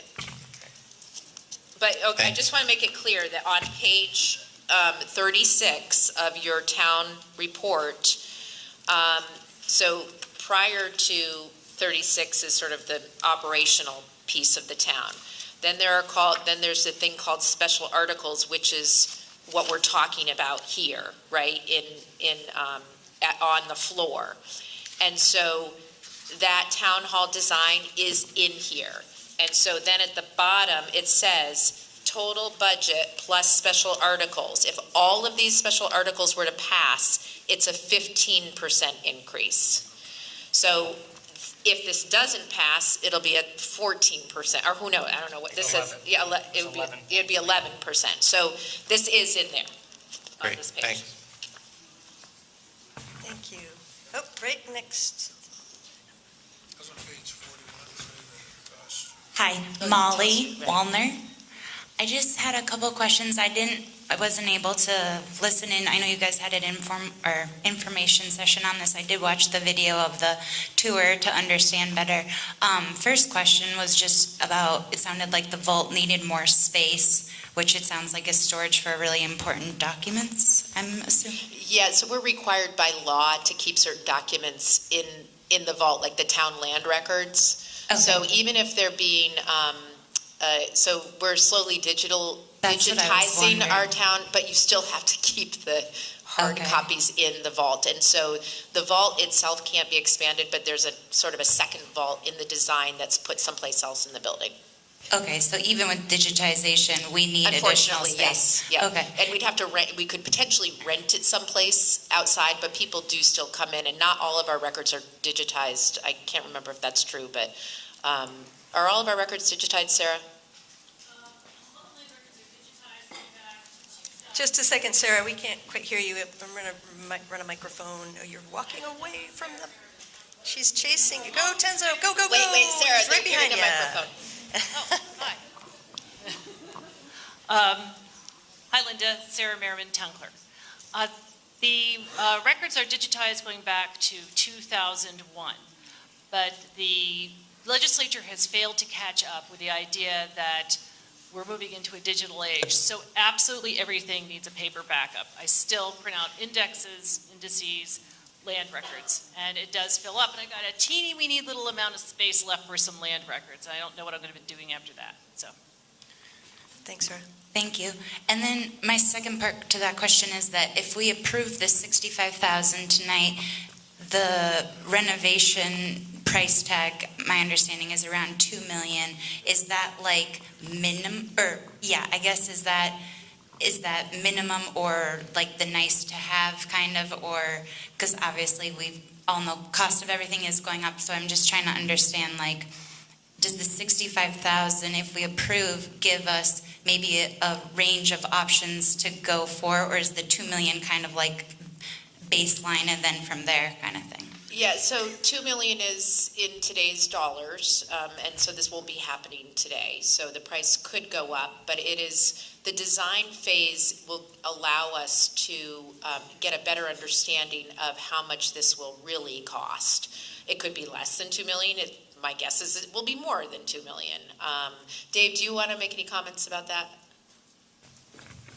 This is Dave Magida. Hi, I'm Dave Magida, live on Center Road. The answer to the budget question is that during the design development phase, which is what we're going to be going through if this is approved, the budget will be tested several times. It's going to go up on some things, going to go down on others. I think we're now at 2.2 million, something about that. This will be confirmed, it will be very transparent to the community, and we'll be asking for additional input if we have problems here or there. I do want to mention one thing, though. The items that are identified that Liz was listing, the deferred maintenance items, those will not go away. They're going to stay and need to be done at some point. If we do it piecemeal, it's going to be a lot more expensive than doing it as a whole renovation. And I think also, you know, with the 65,000 that you mentioned, so the passing of the 65,000 is really our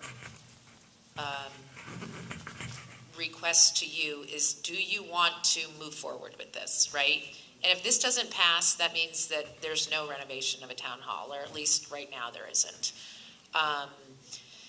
Will there be maybe some things that need to get done? Yes, like Dave said, deferred maintenance. Like, we're going to have an elevator. We're going to have, you know, a new heating system. We're going to have the plumbing. What we really want to do is create a wonderful community space that people can use, right?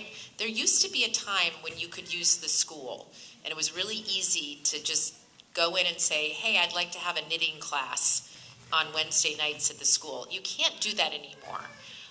There's just a lot of rules that prevent people from feeling welcome and comfortable in the school because it's not our property anymore. And so we would like, as a town, to have a space where we can have, I mean, we used to have birthday parties there and engagement parties and the Halloween. I don't know if you guys remember when your kids were little, they would have a Halloween party there.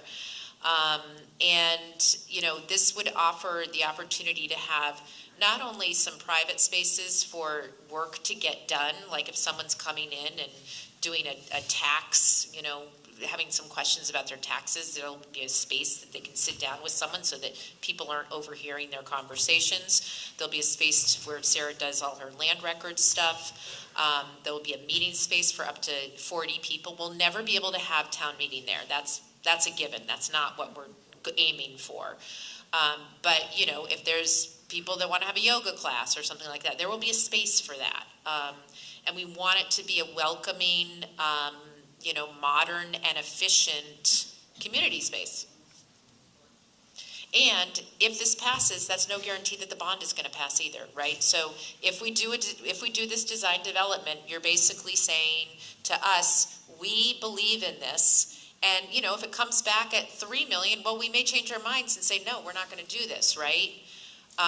But I think that what we really wanted to do was get your permission to move forward with this, to know that this was a priority for the town, to have a safe and efficient and modern place for our workers, our employees, and for us as the public.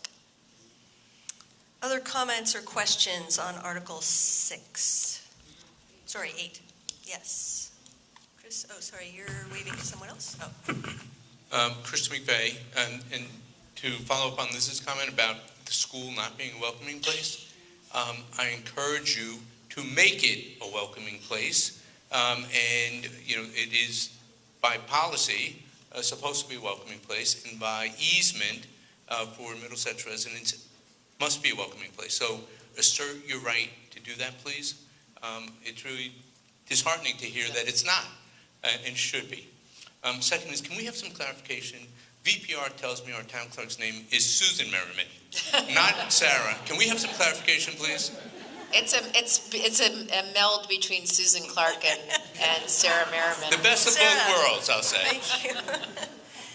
Second is, can you give us a time frame in terms of, if we pass this, and I hope we do, how soon we'll have this study done, and then how soon we'll be looking to deal with a bond? Because the town hall, from where your description is, sounds like it's getting cranky and old, kind of like my old neighbors, the Merrimans. And they could use a do-over too. Maybe we'll include Sarah in the bond. But it really would be helpful to have that time frame so that we can move forward. Yeah, so I don't have necessarily an exact time frame, but we'd be looking at if this passes, I'll call BIA tomorrow and I'll say, please put it on your schedule. Okay. And so I believe because this is a budget item for July 1, they would probably schedule it to be like around June or July that they do this anyway, so that we would have access to the money to pay them after the July 1 budget. And then we would be presenting it. We would have a series of public meetings, more opportunities for people to come and visit. But if this passes, this will also be an opportunity for sort of those, I don't want to say last minute, but like if you're looking at the design and you're like, why is this here? Or the food shelf isn't big enough. Like this is when that happens. Is that right, Dave, in this development phase?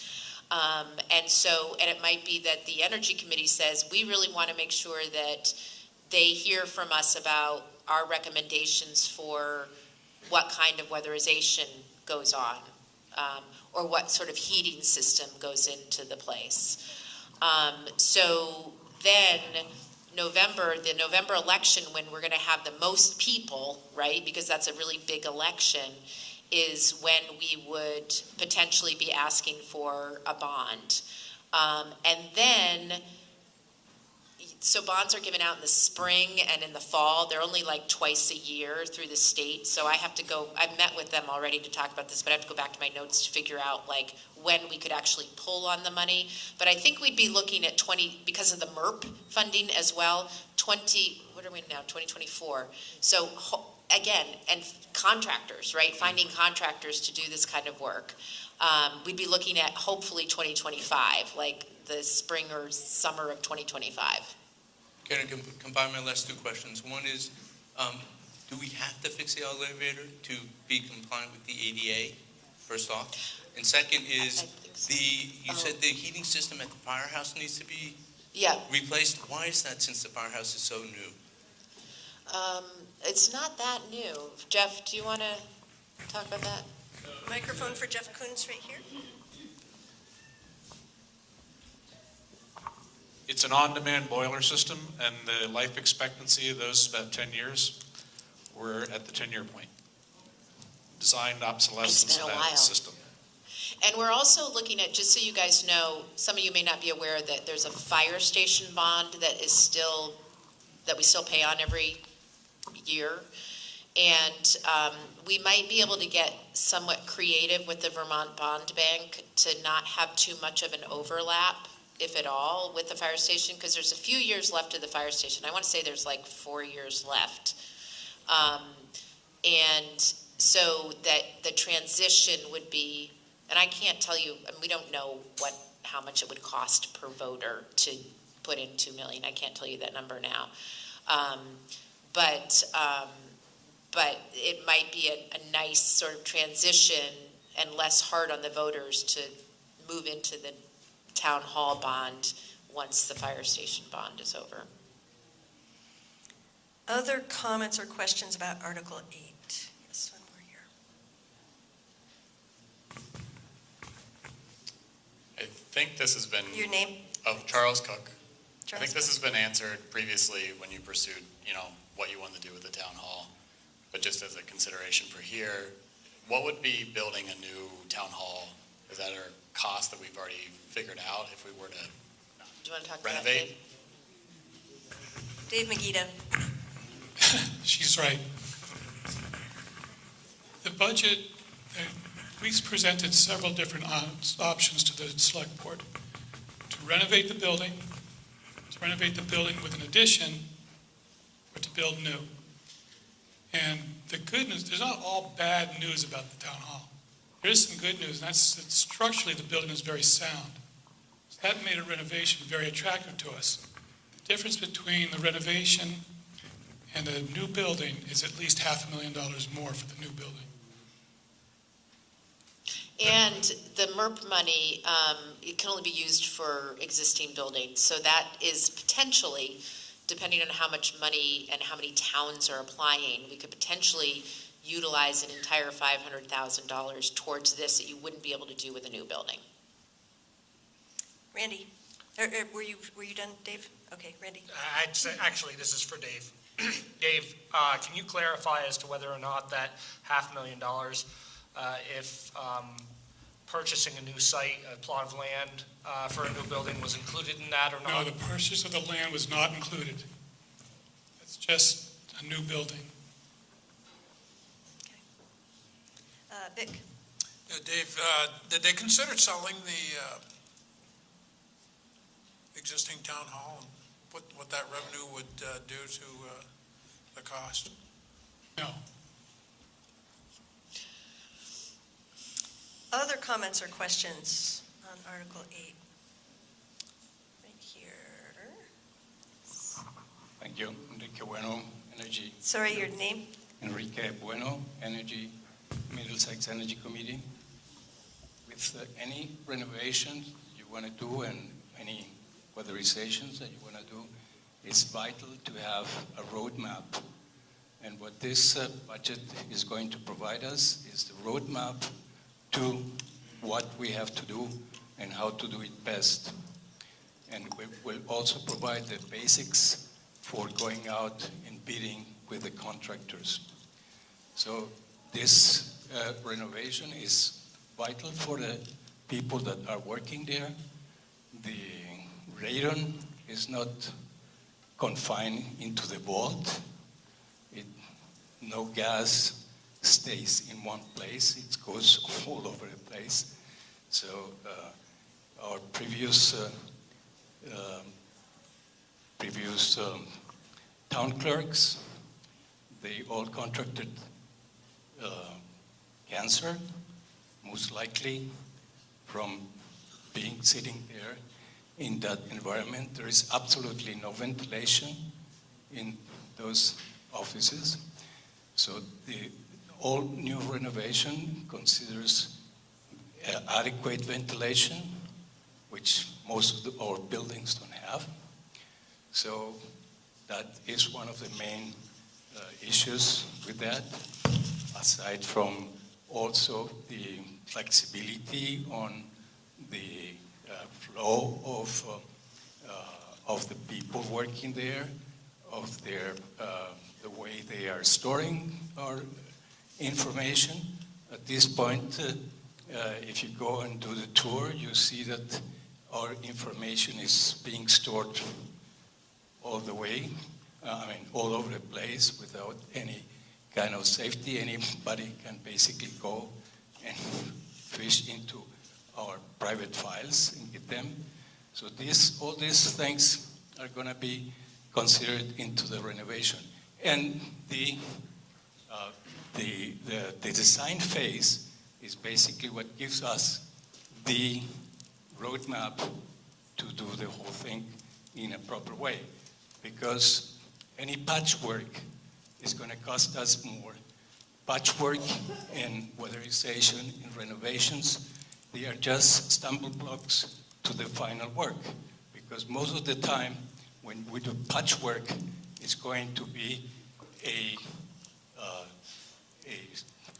road block into the final process of doing it. So at the end of the day, that's why patchworks will cost us much more. So I think it's vital, this project, for our town and for the people that are really working there. Thank you. Other comments or questions on Article 8? One over here. Steve Melamed. I just want to point out to Middlesex voters that on page 41 of your report, if you're curious about how much this is going to cost you in your taxes, that kind of outlined it for you, and that's going to be true going forward with all the rest of the articles. Thank you. Yes, that's a really helpful chart. Yes. Need the microphone right over here. Okay, Deb is calling the question. So that is a motion to end discussion. Is there a second? Sorry, Chris McVeigh second. So it's been Deb Wolf. So the question has been called, moved and seconded. So we are now going to vote on whether we want to end debate. So if you would like to end debate on Article 8, signify by saying aye. Aye. Opposed, no. I'll call that 2/3. Okay, so we are ending debate on Article 8, and we're going to go ahead and vote on Article 8. Shall the town allocate up to $65,000 to pay for the design phase of a potential Middlesex Town Hall renovation? All those in favor say aye. Aye. Opposed, no. Noes were heard. The ayes have it. And Article 8 passes. Sarah. Do you want a microphone? This is why we get these wiry microphone runners. They're wonderful. Hello, I just want to say that polls are going to close in a half an hour, okay? Also, can I see a raise of hands from the Board of Civil Authority? Who is here on the Board of Civil Authority? You will not be going to spaghetti dinner tonight. You will be counting ballots in the library. So, fast up. Start fasting.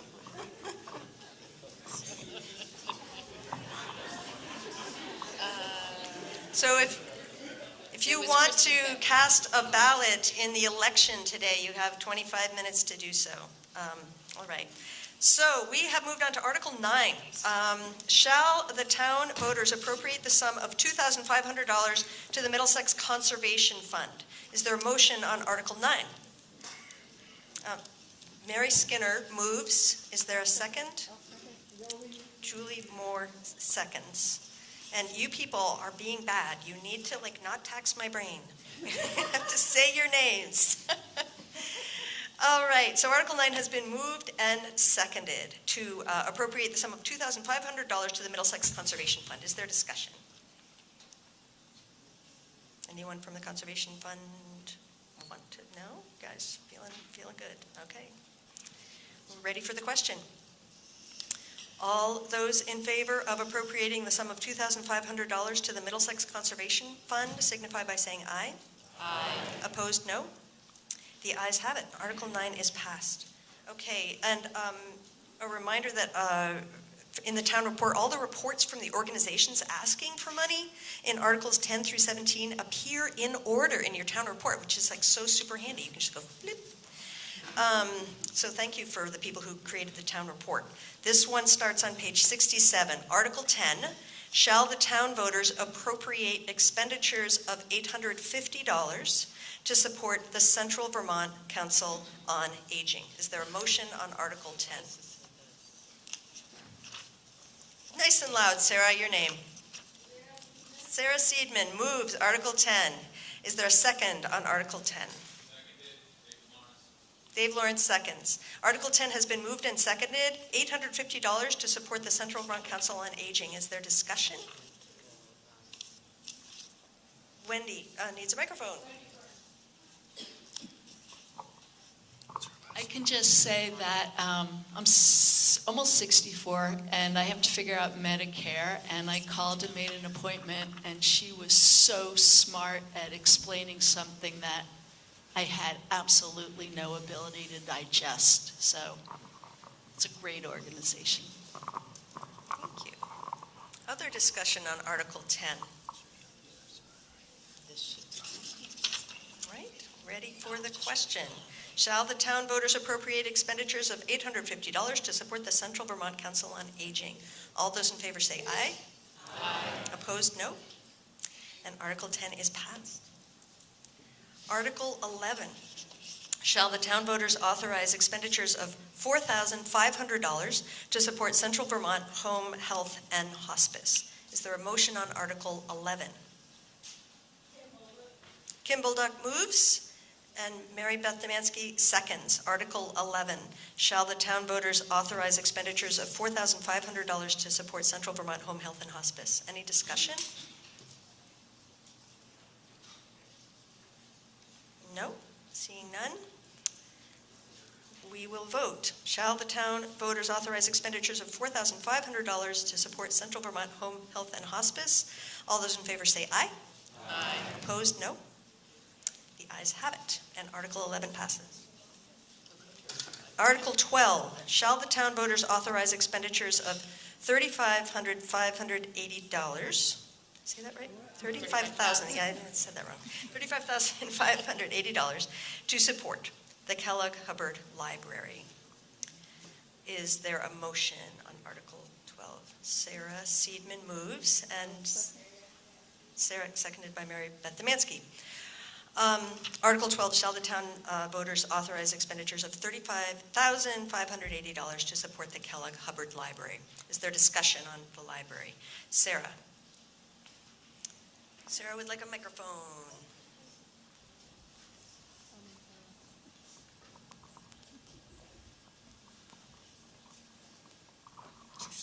Thank you. Is it on? Yeah. Yes. I am your Middlesex representative to the Kellogg Hubbard Library. If you turn to page 69, it will give you a report. Many libraries are owned by the town. We are not. We are a 501c3, so we're partly supported through the towns. Montpelier pays the most of it, but each of the surrounding towns pays their share. And then we raise money through our endowment and also through fundraising. So you'll find some information there. Our overall budget's about $1 million.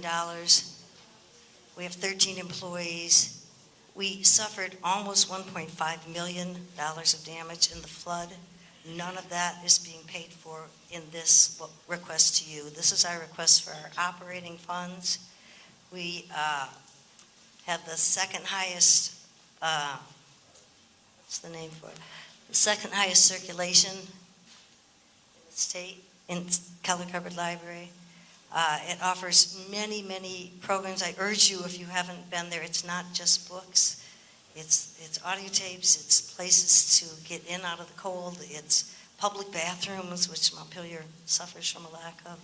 It has high-speed Wi-Fi. The renovation that we're going to do to help restore ourselves after the flood is going to have some great improvements like private meeting rooms and air conditioning system. If you've ever been in the library in July, you'll know why they need air conditioning. So please, I welcome your questions, and I urge you to support this library. We could never, ever afford a library of this caliber on our own. Comments or questions on Article 12?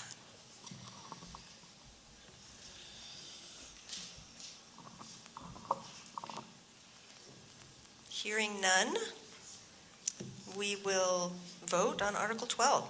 Shall the town voters authorize expenditures of $35,580 to support the Kellogg Hubbard Library? All those in favor say aye. Aye. Opposed, no? No. Noes were heard. The ayes have it, and Article 12 passes.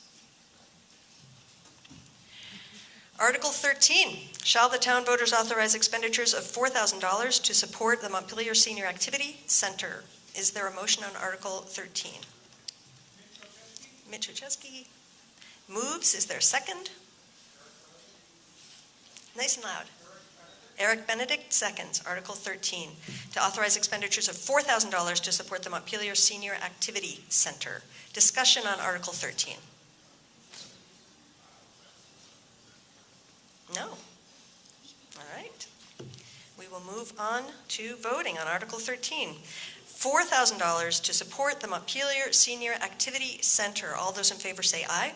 Aye. Opposed, no. The ayes have it, and Article 13 is passed. Article 14, shall the town voters authorize expenditures of $2,500 to support the North Branch Nature Center? Is there a motion? Yes. Jan Tron moves Article 14. And nice and loud, Susan Sussman seconds. Jan Tron moves. And would you like to spell your last name?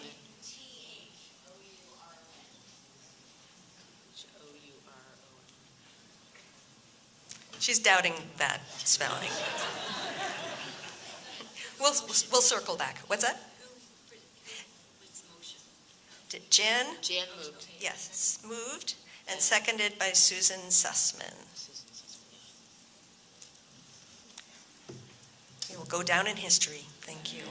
Article 14 has been moved and seconded. Any discussion on $2,500 to support the North Branch Nature Center? Hearing none, we will vote. Shall the town voters authorize expenditures of $2,500 to support the North Branch Nature Center? All those in favor say aye. Aye. Opposed, no. And the ayes have it. Article 14 is passed. We are on to Meals on Wheels. Article 15, shall the town voters authorize expenditures of $10,000 to support the Waterbury Area Senior Center's Meals on Wheels program, which serves the residents of Middlesex? Their report is on page 72. Is there a motion on Article 15? Eric Benedict moves. Is there a second? Joe Logan seconds. So Article 15 has... What? L-O-G-A. Joe Loga. Thank you. Article 15 has been moved and seconded. Is there discussion on $10,000 to support the Waterbury Area Senior Center's Meals on Wheels? Questions? Yes, Wendy. There's a microphone for you. I think it's not on. Maybe on the bottom? It's on. Wendy Freundlich. I just want to say I looked in, it comes out to $12.95. So it sounds like a lot of money to send to Waterbury, and we used to discuss this a lot. Anyway, it's $12. Other discussion on Article 15?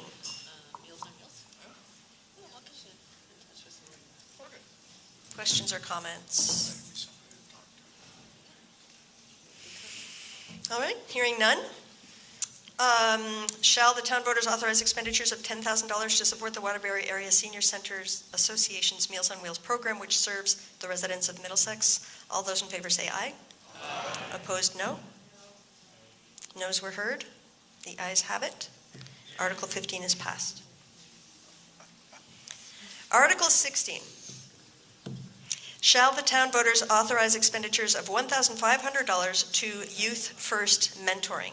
Is there a motion on Article 16? Deb Wolf moves. Is there a second? Jan Turan seconds. Article 16 has been moved and seconded. $1,500 to Youth First Mentoring. Discussion? Yes. Jeff, right here. The microphone's behind you.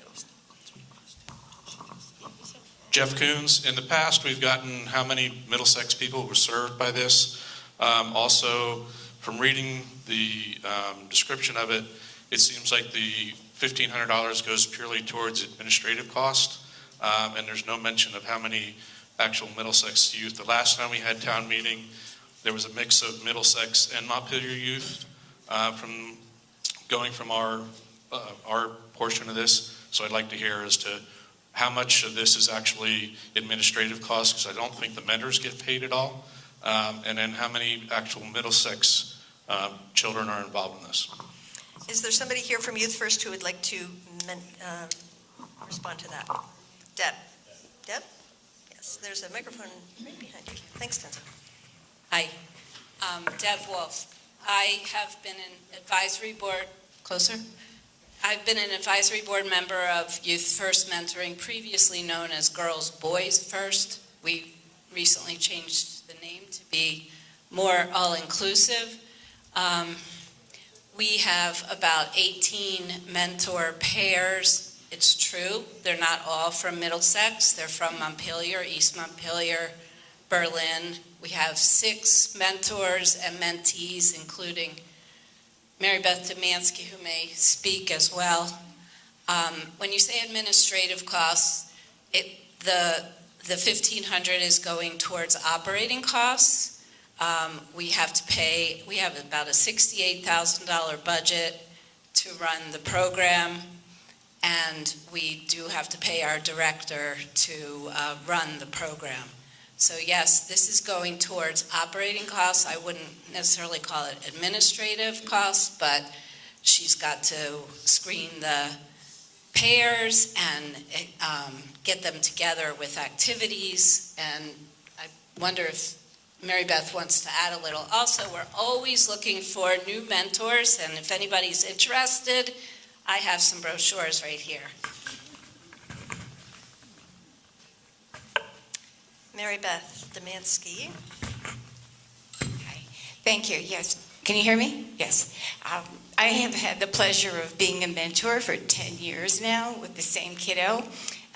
It's an amazing program. And I know when you hear that number, like 6 mentors and 6 mentees, it doesn't sound like a whole lot. Since COVID, we did take a dip. At one point, there were 33. Wendy, you could probably speak to that, like 40 pairs. Definitely the program, did lose some kiddos and mentees during the COVID time, and it's coming back up again. Mentors, of course, don't get paid. I mean, it's great. Why you get paid with, kid time, but there is a cost for, there's an administrator, there's a person who runs the program. As Deb said, they have to do screenings. They do all kinds of trainings. Right now, we're in the middle of doing 3 separate sessions about career goal setting for kids that are more like 12 and older. We're meeting in Keller Cupboard Library in the Hayes Room and having their software they had to buy. The kids have laptops that they could use for doing these programs and trainings. If a mentor has questions about how to deal with a problem for the child they're seeing, they call the person who runs the program right now. It's Sally Russell, and she's doing a great job. Wendy did it for forever and did an amazing job. There is gatherings where mentors get together with other mentors so we can compare and talk about, what things do you do with your kid? What works? What problems you have? How do you deal with it? So the program can't just run themselves. It takes somebody to be able to be behind the scenes and figure it all out. And I will just also point out, I know we want to watch our dollars too, but this costs for a $300,000 house $1.92.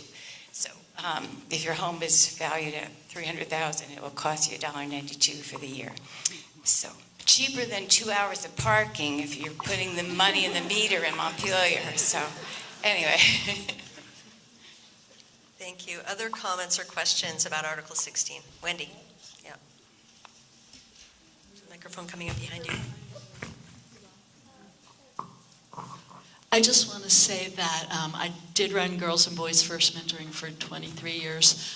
I was in the co-op in the last month or two, and I ran into a parent whose kid is 20-something, and that mentor still gets together with that young man, like, regularly. And I can tell you that that's not the only story. Not everybody who's in the program is a success. There are definitely kids that don't, but given the state of the world right now and all the mental health issues that everyone, and especially our young people, are dealing with, you can't find a better situation or a better program to support kids. Yes. Hi there, Chaya Lichtig, and I just wanted to mention that at the moment, a mentor is providing a very direct form of support to the children of Middlesex as an assistant to the Rumney play, completely taking her time also in excess of the amount of time she's supposed to be spending as a mentor.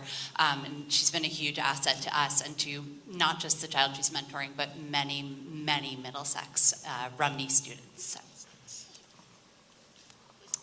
Other comments or questions about Article 16? What was her name?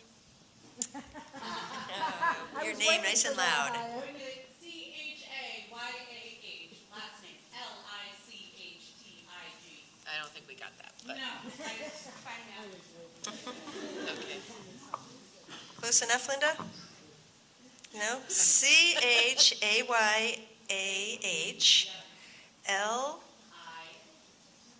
L-I-C-H. L-I-C-H-T-I-G. All right. Demonstrating how to project one's voice. Well done. Yes. Nice. Yeah, that's good. Are you ready for the question? Yes. Article 16, shall the town voters authorize expenditures of $1,500 to Youth First Mentoring? All those in favor say aye. Aye. Opposed, no. The ayes have it. Article 16 passes. Article 17, to see if the town of Middlesex will appropriate a sum not to exceed $4,242 to support the following organizations pursuant to 24 VSA 2691. This is a list of 18 organizations, each asking for $250 or less, and their reports are on pages 74 through 91. And unless there is an objection, I'm not going to read all 18 organizations. No objection? Okay. Article 17, is there a motion? Kyle Landis Marinello. Kyle, Landis hyphen. Keep going. Marinello. Is there a second on Article 17? Somebody with a shorter name. Lowry Sharp. Lowry Sharp, great. All right, Article 17 has been moved and seconded. Any discussion on any of these articles, any of these organizations? There's 18 organizations listed here.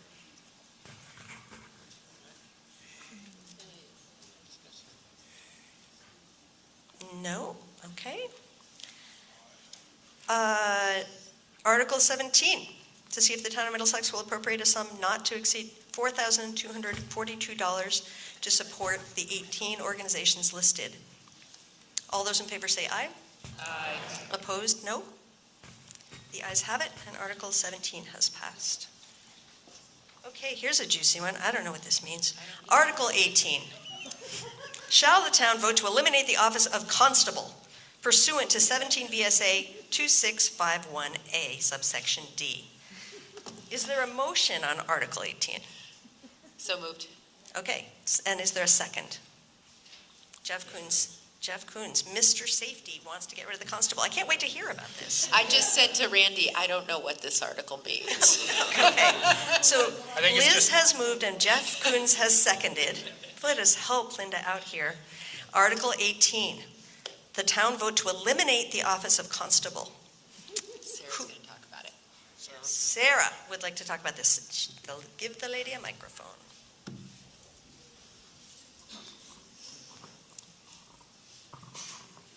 So for most of my tenure, my 11-year tenure as town clerk, we have not had a constable. And the reason why we haven't had a constable is because the laws changed, certainly before I got this job, where you have to be a fully trained police officer. And if you're not and I tried, Alyssa's nodding because I tried to get the sheriff's badge, I tried to stick it on her husband. He wouldn't be a constable. And if you're not a fully trained police officer, you have to work under the guidance, the constant guidance of a fully trained police officer. We don't have that entity in our small town. And I wish we did after this recent dog situation. That would have been really nice, but we don't have it. So we are in violation, we've been in violation of the law for about the past 9 years. I've hit up various law enforcement officials. Exactly. You know, it works out. So to be legal, we need to eliminate this position, I'm sorry to say. And if anybody else has any bright ideas, great, but I don't think we should be in violation of the law. Other discussion or questions? Larry, microphone over here. Right. Thanks, Larry Scharf. So what would the constable do if we had one? Microphone to Sarah.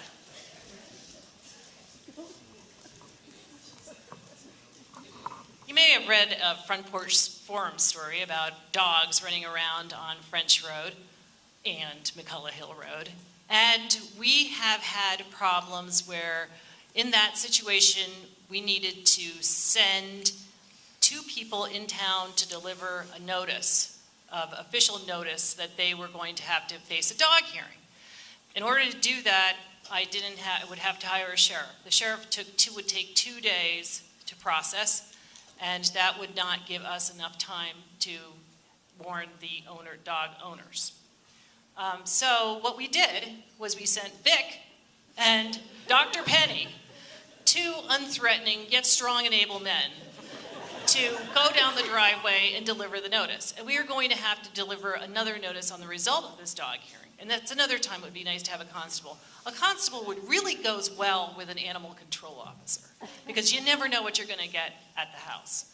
That's the #1 use of a constable. And so far, you know, we just don't have a guy twiddling or a woman twiddling their thumbs with fully trained police officers waiting to snap to once or twice a year. Does that answer your question, Larry? You want to be constable? Liz. And so I'll use this opportunity to, there was a person that I forgot to thank, who would be the honorary constable, who would be Erica Holm, who was our dog catcher, our animal control officer for many years, and she's retiring. And so I said to Sarah, there's another person that I wanted to thank, and I can't remember who it was. So honorary constable Erica Holm, I really would like to acknowledge. And I just want to say the polls are closed. So unless you're standing in line waiting to cast a vote, we're done. Thank you so much for your incredible participation. But we're not done. Thank you. Any other questions on Article 18? Yes, right back here. Hi, Tony Turner. Is there a penalty to leave the office open in case there was a constable in the future? I just feel like we shouldn't close the door if we need to open it again later, and there's no penalty to leaving it open. Yeah. Okay, thanks. Sorry? Oh, Randy, yes. Sarah, don't go away yet. Yeah. If this was passed, how much effort would go into reestablishing the position if the town ever wanted to? Just going through this action again? Sure. That's what I. There got to be lawyers in the room, right? Someone can answer this question.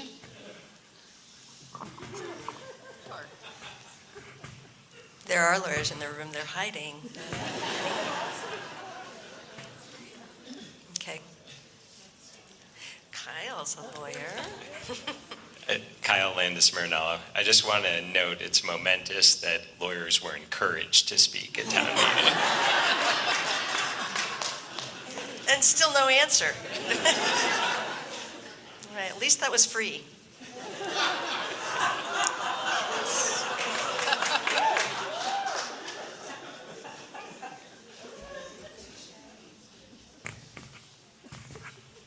Thank you, Anthony Polina.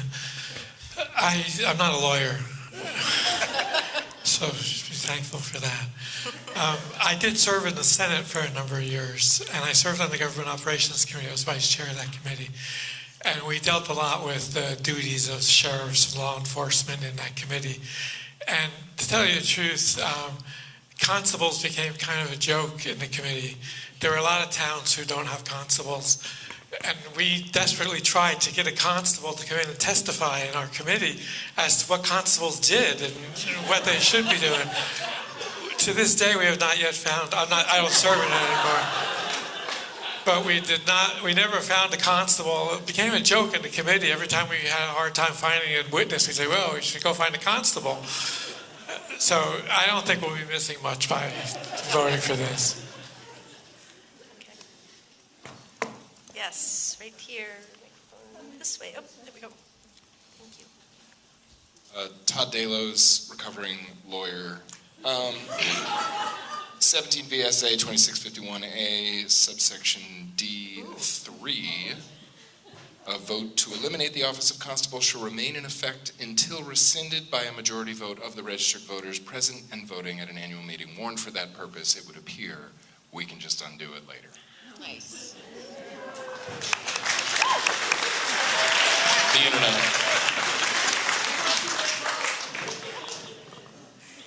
All right, I think we might be ready for the question. Article 18, shall the town vote to eliminate the office of constable pursuant to 17 BSA 2651A, subsection D? All those in favor say aye. Aye. Opposed, no. The ayes have it, and Article 18 has passed. Article 19, the penultimate article. Shall the town provide notice of the availability of the annual report, that's this, by a postcard mailed to all registered voters at least 30 days before the annual meeting, that's where we are, town meeting's the annual meeting, instead of mailing or otherwise distributing the report to the voters of the town pursuant to 24 VSA 1682A. Is there a motion on Article 19? So moved. Vic Dwyer moves. What's that? Vic Dwyer. Vic Dwyer moves. Is there a second? Jeff Koons seconds. So this is an article to send out a postcard mailed to all registered voters at least 30 days before the annual meeting instead of mailing or otherwise distributing the report to the voters of the town pursuant to 24 VSA 1682A. Is there discussion? Vic? Yeah. This saves about $1,000, I believe what Sarah said. You're asking me. Ask Sarah. Where is Sarah? I'm just making a statement. Okay.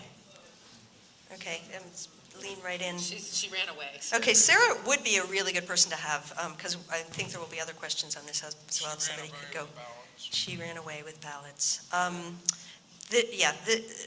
think so in my recollection at the meetings about this, there is an expense associated with it.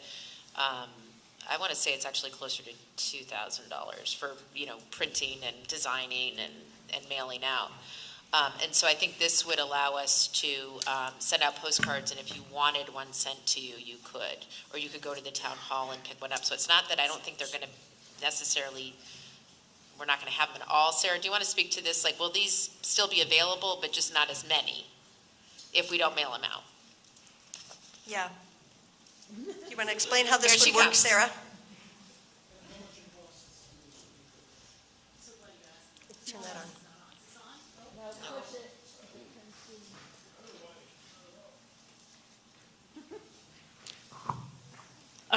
Okay, so the bottom line is that the town report is an expensive little publication, and mailing has become prohibitively expensive. I can't tell you the cost of this presidential primary, how much it cost even the town to mail that.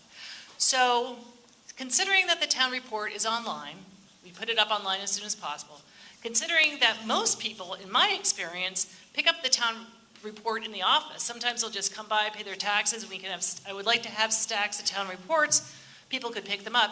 Sometimes they hit the mailbox. You, of course, are all good doobies. You're all very good. You've all brought your town reports, but a lot of people just trash them. So it would be nothing. It would be far less expensive to just mail postcards and say, your town report is available, you can come and pick it up. And as we all know, the mail has just been lousy lately. So that was my thinking in doing this. You don't have to agree, but it's just a proposition. So save a little bit of money. Sarah, how much money? Dorinda, how much did we spend on mailing on the town report? I think we spent about, it sounds like peanuts after talking about $65,000 for an engineering study, but it's like, about $800, $900, close to $1,000 a year. So, over 1,000.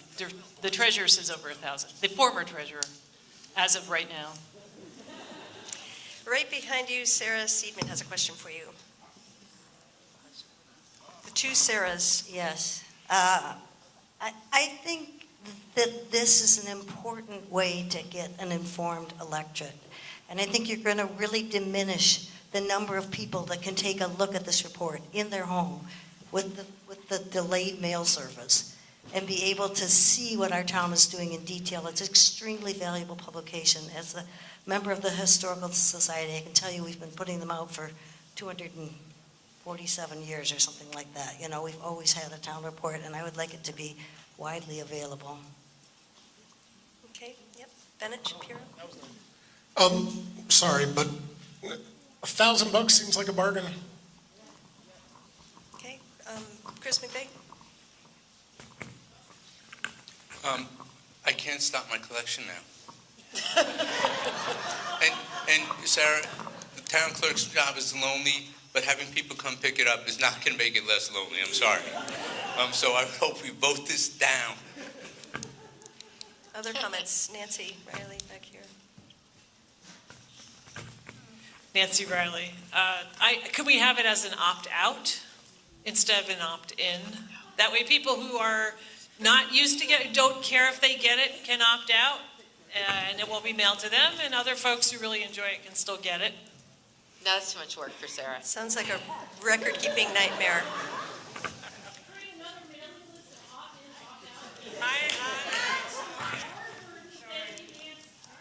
Sarah, it sounds like Sarah Merriman would rather kill me than allow that as an amendment. Yes, bring it.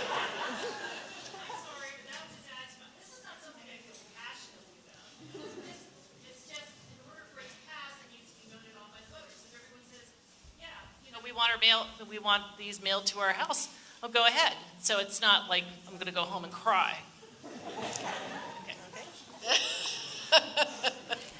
Other comments on Article 19? Are you ready for the question? All right. If you think that we should continue to mail these to folks, you're going to vote no. If you would like to have this turn into a postcard, you will vote yes. Article 19, shall the town provide notice of the availability of the annual report by a postcard mailed to all registered voters at least 30 days before the annual meeting instead of mailing or otherwise distributing the report to the voters of the town pursuant to 24 VSA 1682A. All those in favor say aye. Aye. Opposed, no? No. The noes appear to have it. The noes do have it, and Article 19 fails. Article 20, to transact any other business that may legally come before the meeting. We can't take any binding action under this article, but if there are any comments or things that people would like to raise, Wendy.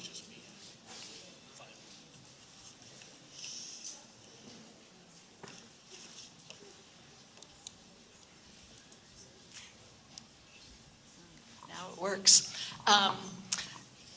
I just want to say this is the most fun town meeting that I've been to. So it's nice to be back and see also so many young, new residents of Middlesex in the room. It's really fun.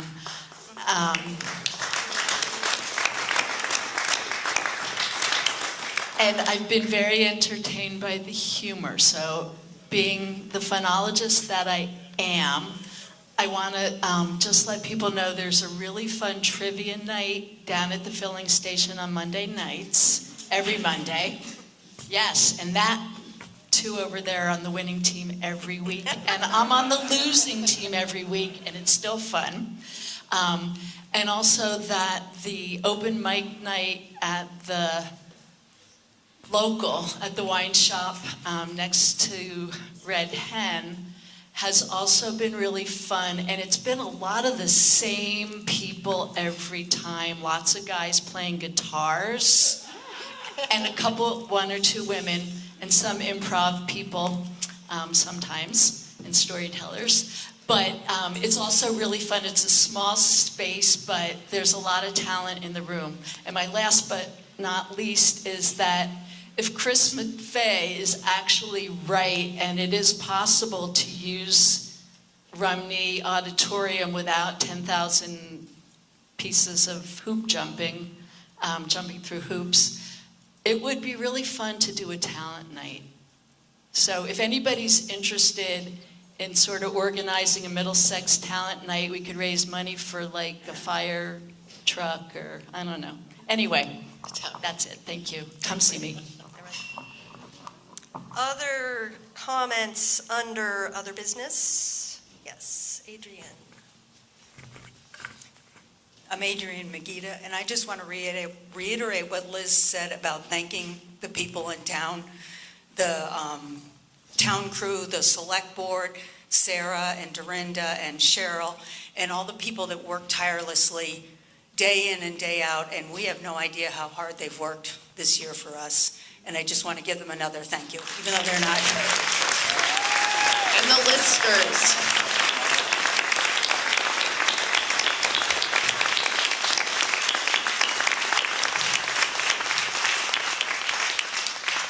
Comment back here?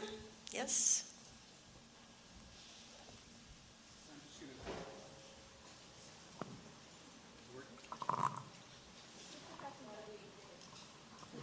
Working. Before somebody else says it, I just want to point out in these divisive times in our democracy, and some of the vitriol is tossed at the folks who count the ballots.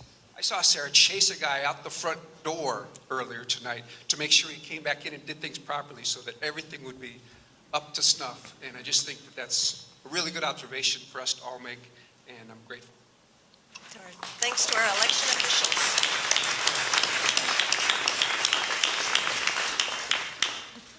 Any other, yes, Article 20, yes, go ahead.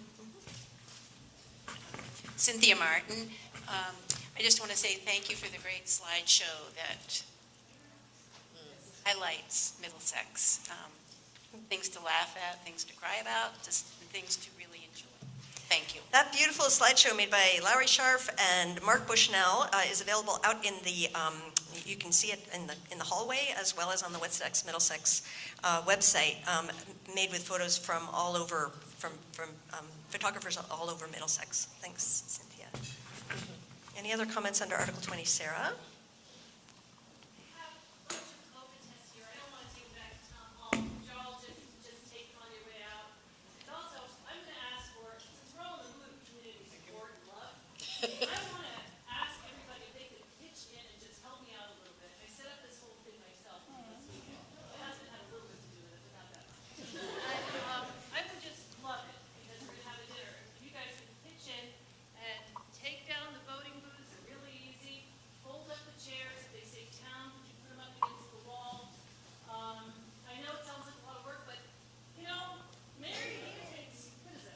Many hands make light work.